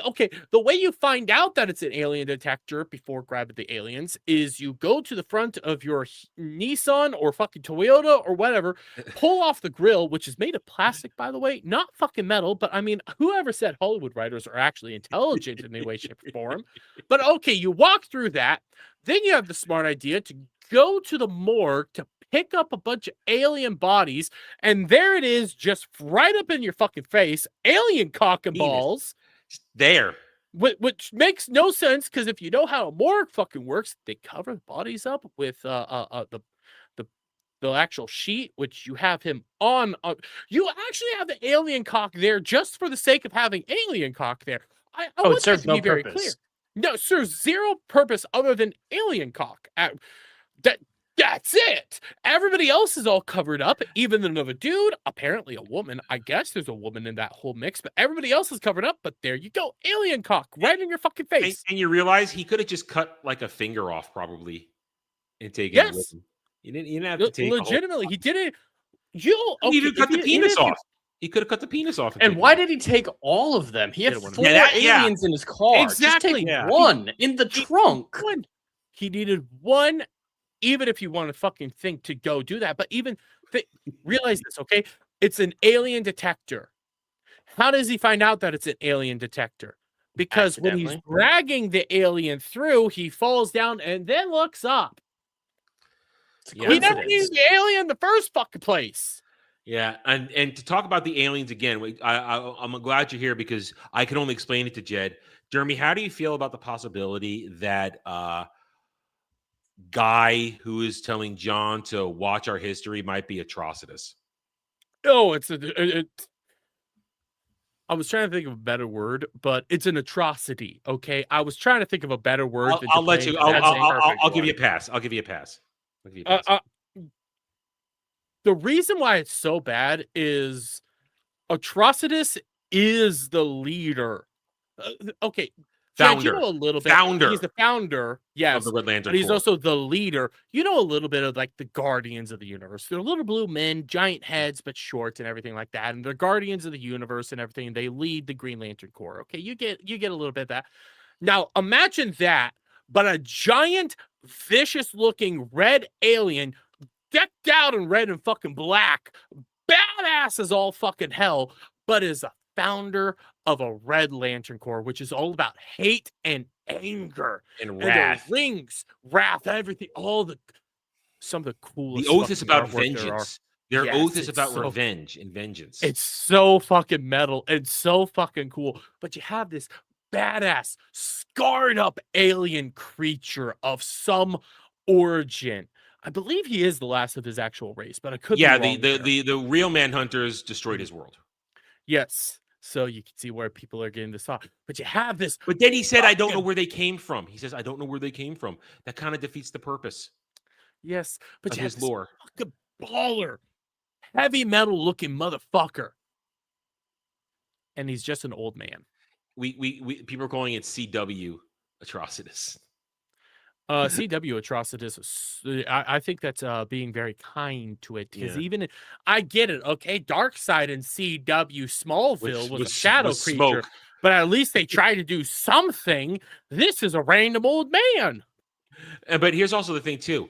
Red Lanterns are not known for their subtlety. They're not about subterfuge. They don't worry about civilians. They are literally they are the hammer. You are the anvil. and they smash you. Quite literally, if we had Red Lanterns here, which I lean towards they're not going to do a Red Lantern. I lean towards that because the show is called stupid Lanterns people. now. We're starting to see that maybe they are going to stoop in the. We have a thing. This you perfect. But finish your thought, and I want to. Jed Jed actually put some pieces together, and I think you're going to like what we came up with. But go ahead. The only reason I think that it's not a Red Lantern is because when the motherfucker said, "I'm giving you 48 hours before we go in there and just blow up the whole fucking town," they just go like, "Fuck you! We're not even gonna do the whole blowing." But they're up town. retarded. We're just gonna genocide it. But the writers are retarded. But how about this? So you're on an EVS kick right now. You're on an EVS kick. Oh yeah. Yes, I am. Jed actually put some pieces together. We were talking about it before because we brought him up because the chat brought him up, so I brought him up. How EVS worked on Rebirth era Green Lanterns with Jeff Johns, so he has rights to some things that were created in there. You yourself have been doing some videos, and I've been helping out a little commentary here and there on how EVS is stroking this show hard. Oh, he has the cock, balls, and tasting the taint all at the same time. Man, but the thing is, he's not hoping for royalties. He would know now whether or not he was getting them. They would have had to figure out the right situation in advance. That would explain it. That would explain it. He knows that something that he tickled is in there. So on that point, one of the tards in my chat and like my replies area, like those because if they're in your chat, I'd probably smash. I said chat again. I've been drinking a little bit, so give me a little bit of leniency here. Okay, I meant the comment section. They said that he only ever gets royalties if they touch anything in space. No, well, they fucking touched Sinestro right now, and they went to space to go get him. Here's the thing: they have to say Sinestro Core because EVS didn't create Sinestro. He helped create the Sinestro Core and all the other Spectrum rings. If it's his version of it or inspired by his version, he still gets it. See, there's something you said there. Right, they say Sinestro Core, then yeah.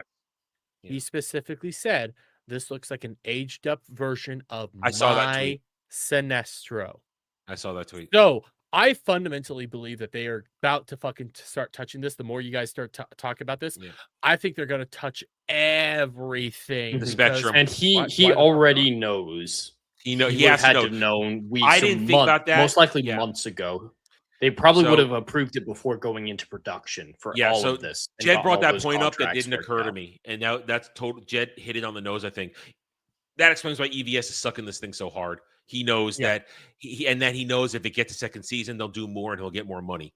So, no, he is not getting a second season. Fuck. Oh no, this thing is no because but 9 million views in 3 days. Well, I mean, they've already announced that they have different writers for the season 2, guys. David Lindelof is no longer hasn't allowed been greenlit for. Which hasn't been exactly. greenlit. It hasn't been greenlit. I mean, let me look up right now. They can't greenlight anything until after the merger's done. Exactly. Guys, James Gunn said that that's not true, but James Gunn is a truthful motherfucker, isn't he? But guys, the Ellisons are happy to keep working with James Gunn's DCU. I call bullshit. Yeah, until they can look at real books. Things on the internet. You could just say things, can't you? Okay, they were really quick last week to put out that, and I want to talk about this briefly now. They were really quick last week to put out that 9.3 million number, really quick. We're past 3 days now, essentially. They haven't released any numbers for episode 2 because I think there was a massive drop off. Oh, it has to be because that show. It was curiosity. So just for the record here. I was out drinking with my father. Okay, had a nice time with my father, doing all that stuff.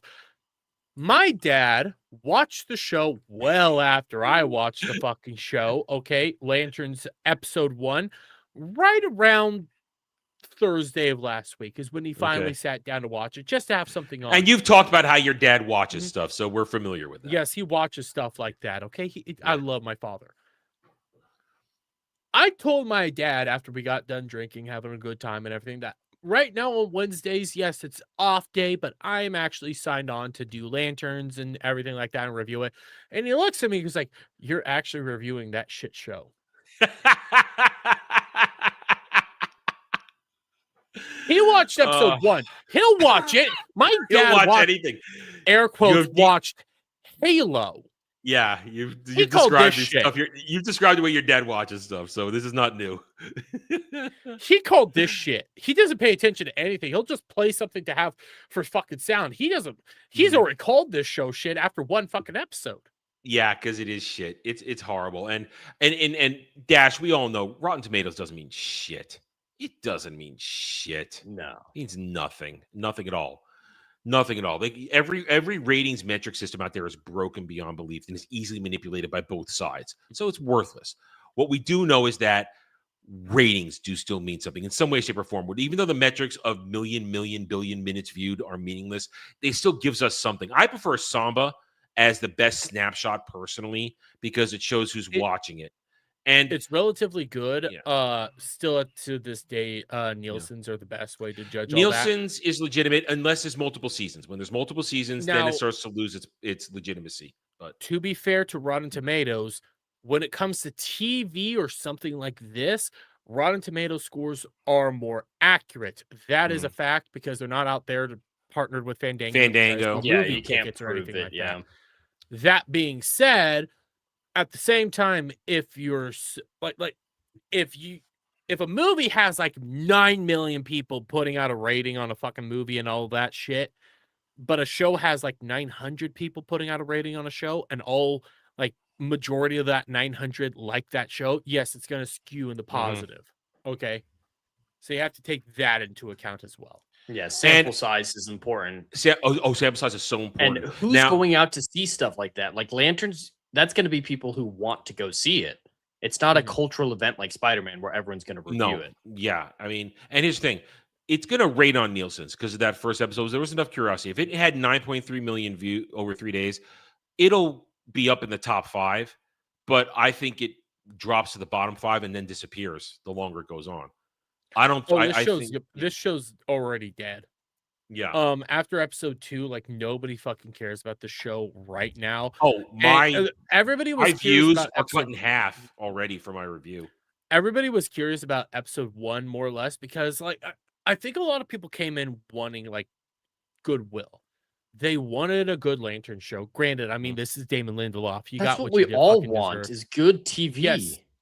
But like this actually had some promise to it. The idea of a Lantern show with a mixture of sorts of True Detective, like that it can work.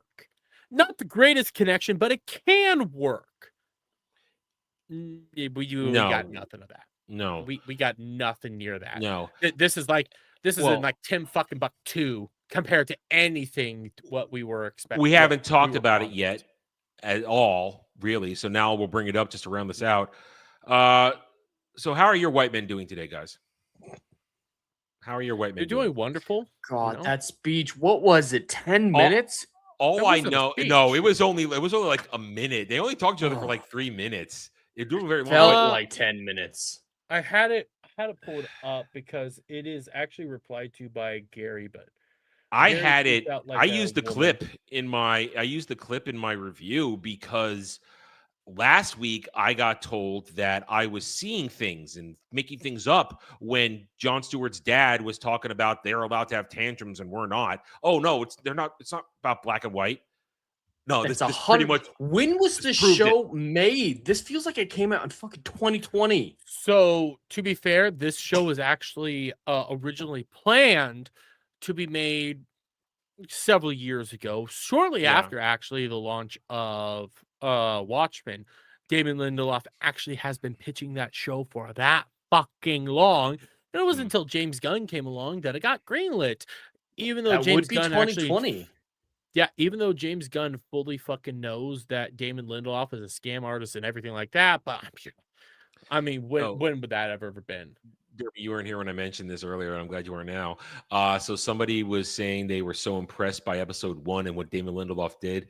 They went and watched Watchmen, the series, and were so impressed step by step, telling us on X and how great it was and how masterpiece, and it was so great. And as the only person here who watched it, as the only person here that watched this, I'm not on streaming on my channel. I'm also streaming on your guys' channel. So I'm going to cut down some of the slurs I was about to say. Yeah. But I'm pretty sure that's as Melody Mac would say, that's a Pakistani bot, because there's no fucking way anybody actually goes back and watches that show and think that's a good show.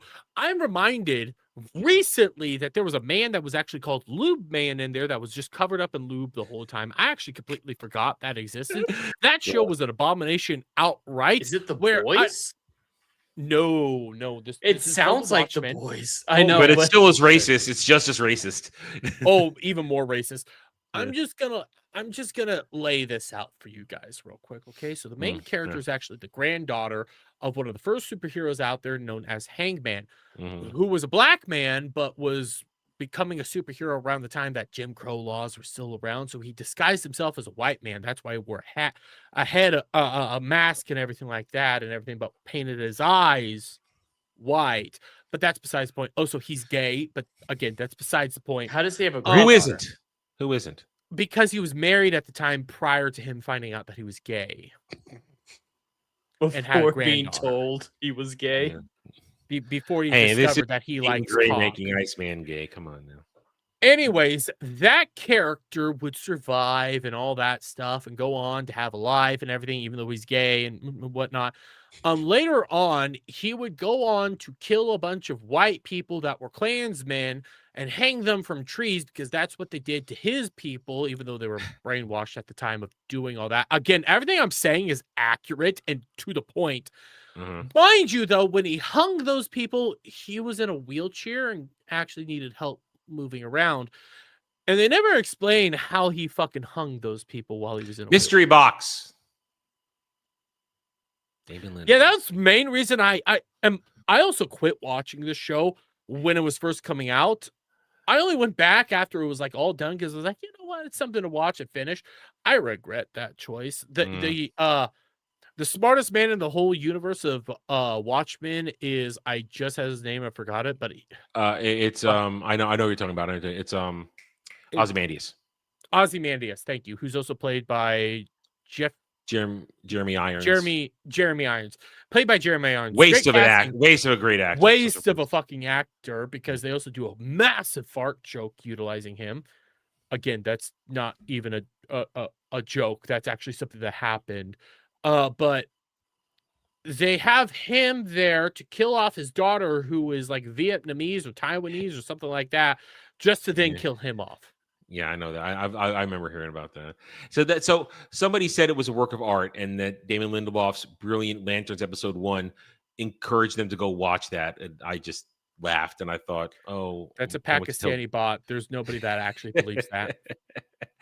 But it was such a great show. It got renewed and canceled in the exact same game. Yeah, I know. I remember that. This is where we are with this. How's your white man doing? And I looked at that and I said, wow, this just proved my point from the episode 1 take. The racisms are all over this fucking show. It's just there. Well, you can smell the 2019, 2020 on it. Let me just make her statement. She says white people, especially rich white people, have all the privilege in the world. They can do whatever the fuck they want. And I'm happy to be protected by my crazy white husband. Even though that's I why love I go him. around and fuck other people. I'm not allowed to do whatever I want because I'm not a rich white guy. So I deal with that by going and doing whatever I want. Yeah. She's a horrible person. Yes. Well, she's probably the manhunter, to be very yes. clear. Oh, I was gonna ask you. Do you think she's the manhunter? We talked about that. Oh, I yeah. think she's the manhunter. That's really doesn't make sense. Then it doesn't make sense at all. But the more I think about it, the more it's like, you know what? She's probably the fucking manhunter, because we've already more than likely seen who the manhunter is. It makes sense that she would be the manhunter. We've seen the entire cast at this point. Yeah, like that entire moment between her and Jean Pierre, because I'm not going to call him John Stewart. That encapsulates like the core foundation of everything that is Damon Lindelof.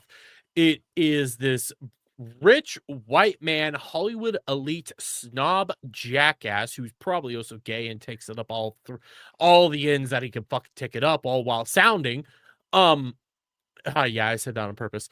Anyways, he is a man that just wants to go out there and proselytize his ideology no matter what. It is the core foundation to all of his storytelling. Besides box fucking mystery bullshit, it is racism.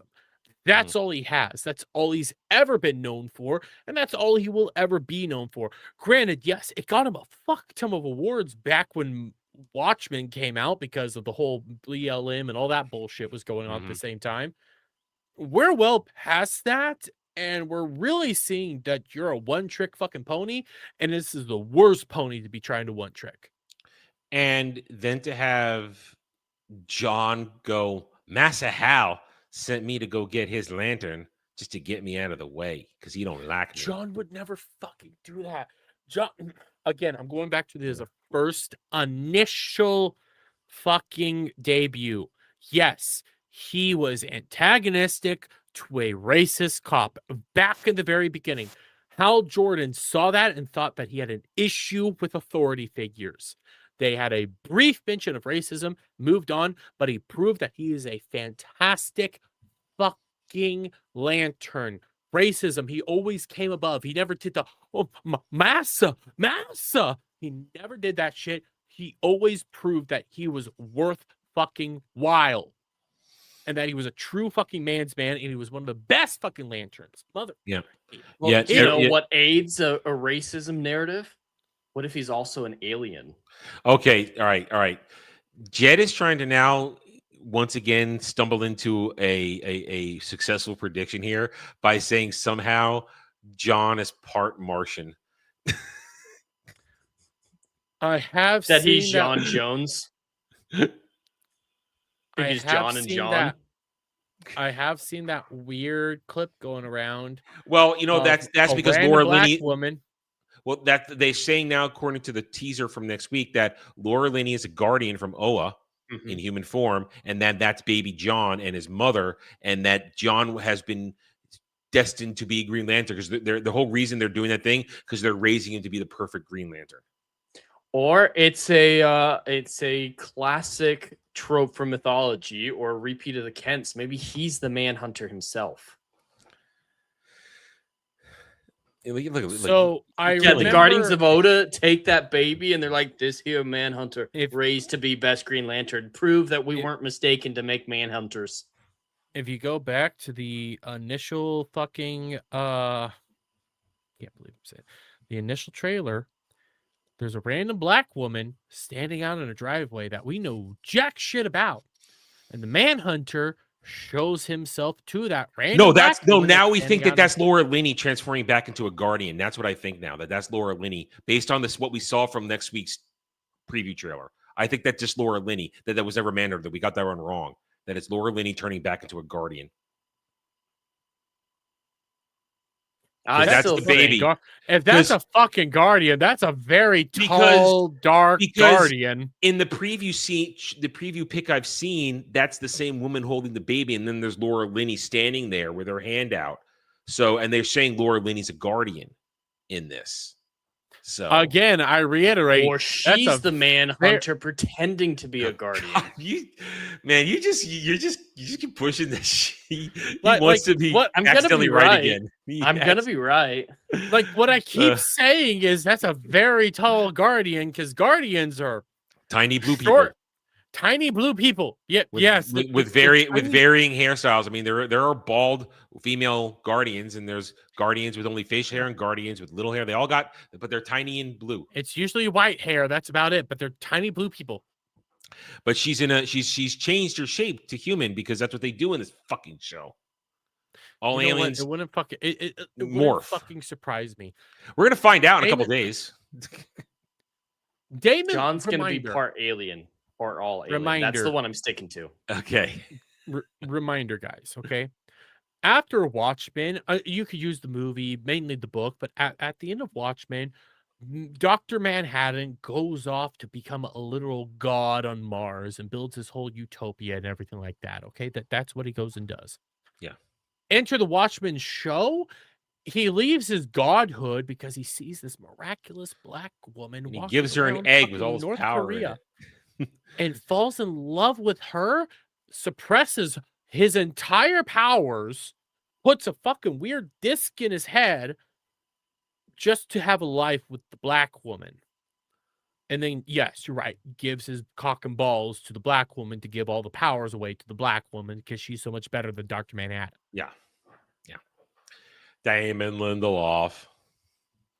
The man that loved us. You know what? I'm not even gonna. Careful. Well, I just want to point out, Dermy's been here for like 20, 30 minutes, and he's managed to provide examples, articulate his opinion. Yes, go off on tangents, but of course he said why he doesn't like it. Well, I was told no one could possibly do that to the Lantern Show, Adam. I was told no one can articulate it. They just rage. They are nerds. Yeah. They're all lying and grifting about it, even though every stand that I've seen can't articulate why they like it. Fun fact, basically at the time of Jon Stewart being granted Green Lantern status, Hal Jordan was a Green Lantern at the exact same time. You also, I believe, did have Guy Gardner going around also being Green Lantern. So there should be actually 3 Green Lanterns on Earth at that period of time or around in that general vicinity because Hal Jordan's doing his thing and all that stuff. I can actually mention that. So why do we only have 1 fucking lantern ring in this entire show? And I can say, hey, there is at least something I like in this lantern show. I can actually articulate that fact. There is one little thing I like. What do you like? I like... This is going to sound so fucking nonsensical and just feel like a weird thing. I, for some odd reason, enjoy how the ring actually attaches to the lantern. That's the thing that, for some reason, locks in. That happened. Yeah, locks in. I was like, you know what? That actually makes effect. Yeah, that actually makes sense. It seems like it works. You know, everything about that actually made sense. Except to for me. him Don't rushing through the oath. Right? I hate part, him. You know what? That was shame. Everything else about that away and the lantern design, it's so ugly. I think the lantern and the ring are going to shapeshift themselves based on the owner. Oh God, I hate everything you just said there. But how the designs look and everything like that, I despise. But just the locking mechanic and everything like that, I actually kind of liked. I thought that made sense. I hated that he rushed that oath though. It's just fuck you, dude. Oh, it's building on what happened in the episode 1 when the alien starts doing Brightest day and Blackest night, and you have Hal Jordan just having a temper tantrum saying stop. This just shows that he's really just, he doesn't care about it anymore, so he's just rushing through it because it doesn't bother him. Did you guys watch the end of episode documentaries about making of the episodes with interviews like with Damon Lindelof, Tom King? I was going to do it with this last episode, but it wasn't showing up on HBO because I started it up right when it dropped, but it wasn't there at that time, so I need to go do that because there's a lot of really gold moments coming out right now. Yeah. Holy shit. I didn't watch it for the second one. I watched it for the first one though. And Damon, I believe it was Damon Lindelof, explained why Hal reacted that way to hearing the alien say the oath. What are your guys' guesses it? Because mine, it sounded like he was ashamed or it was a negative emotion. It was negative. Yeah. Ashamed, but knowing Damon Lindelof, it's probably going to be something like he just doesn't give a shit.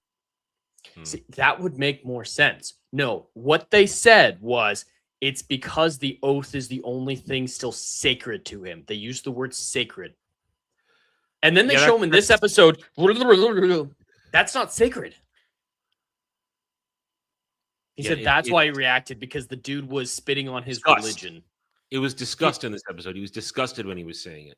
Yes, if it was sacred to him, you know what? How he would probably do it, because if it's that sacred to him, what he would probably have done is not charge that ring in front of Jon Stewart. He probably would have waited, just like when he was putting on the suit and everything like that, because that was kind of weird how he waited to put on the suit after just dismantling it the whole time, yet he still put it on.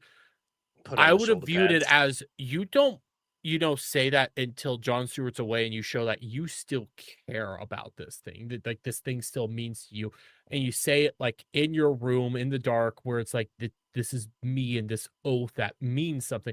No, what I just saw would have been a good moment. Yes, that would have been a good just moment. With the lantern, he puts the lantern like on a nightstand, kneels in front of it, lit only by it. That would have been really cool. Yeah, and then he suits up. because like the whole time where he's like not dismantling, but disparaging the suit, saying it's something you do just for the sake of it, but you actually show that the reason he doesn't wear it all the time is because like it means something to him. It actually like connects to him, and you have that whole like moment where he's saying it at the exact same time of like kind of putting it on. You could have something actually kind of clever there, but again, this is Damon Lindelof. He's a man that made Lube Man and turned the entirety of the Tulsa riots into just a bunch of brainwashed retards that went out there and decided to genocide a bunch of black people.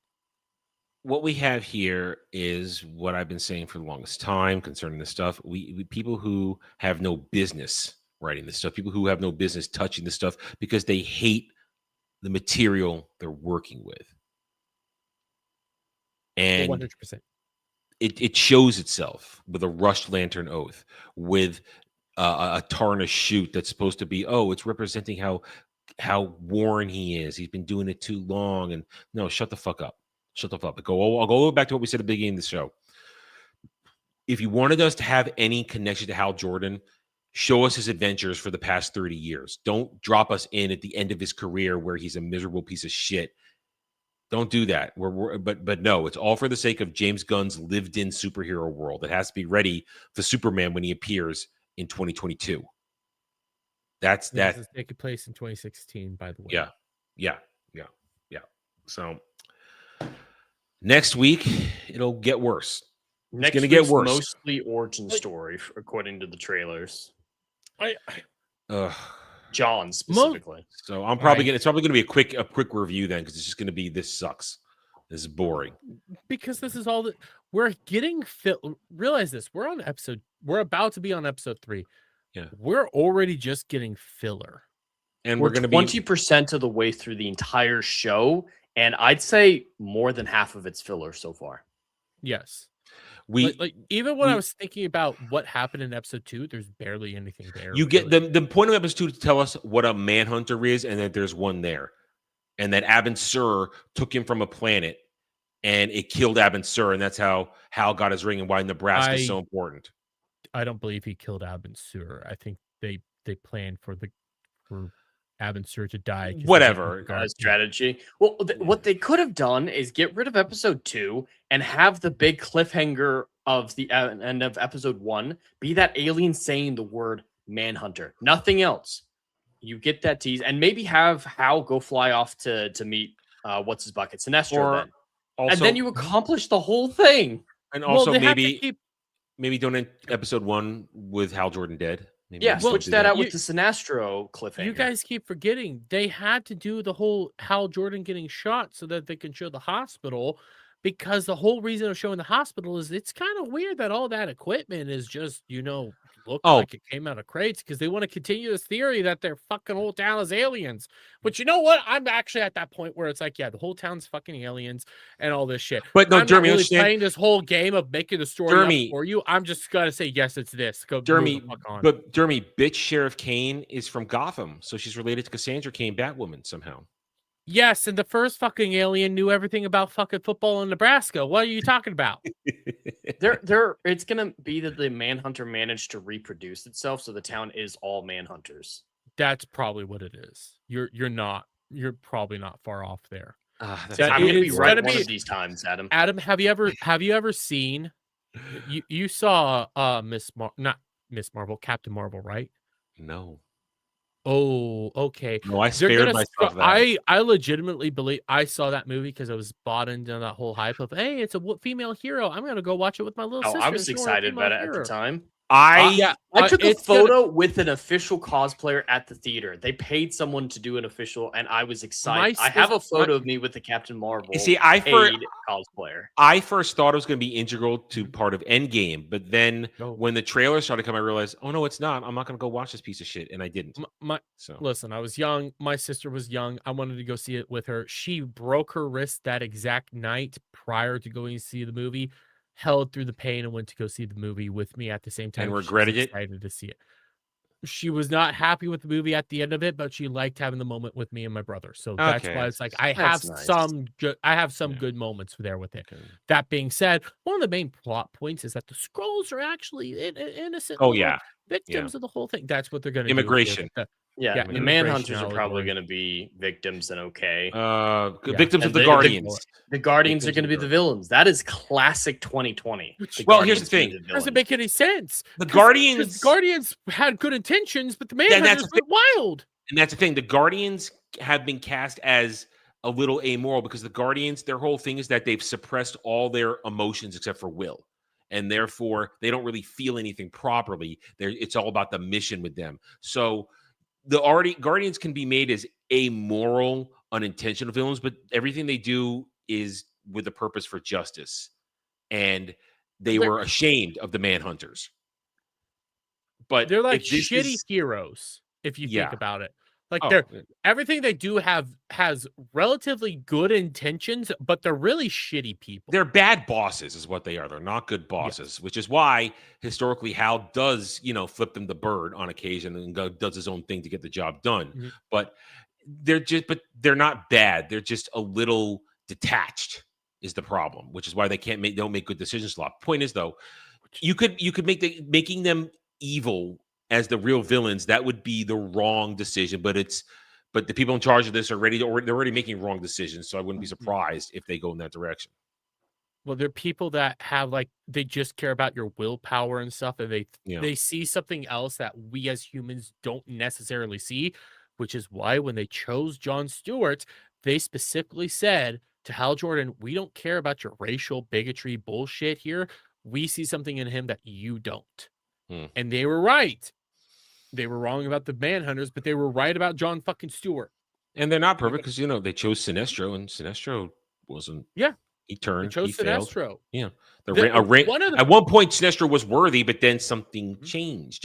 And something changed in Hal when he decided to become Parallax. I mean, all things changed. There is a villain guardian that went out there to take every ring, to have all the powers of every ring. The Guardians aren't like good people. They just have good No. intentions. Yeah. They can be bad. Nobody Yeah. has a problem admitting that shit. Yeah.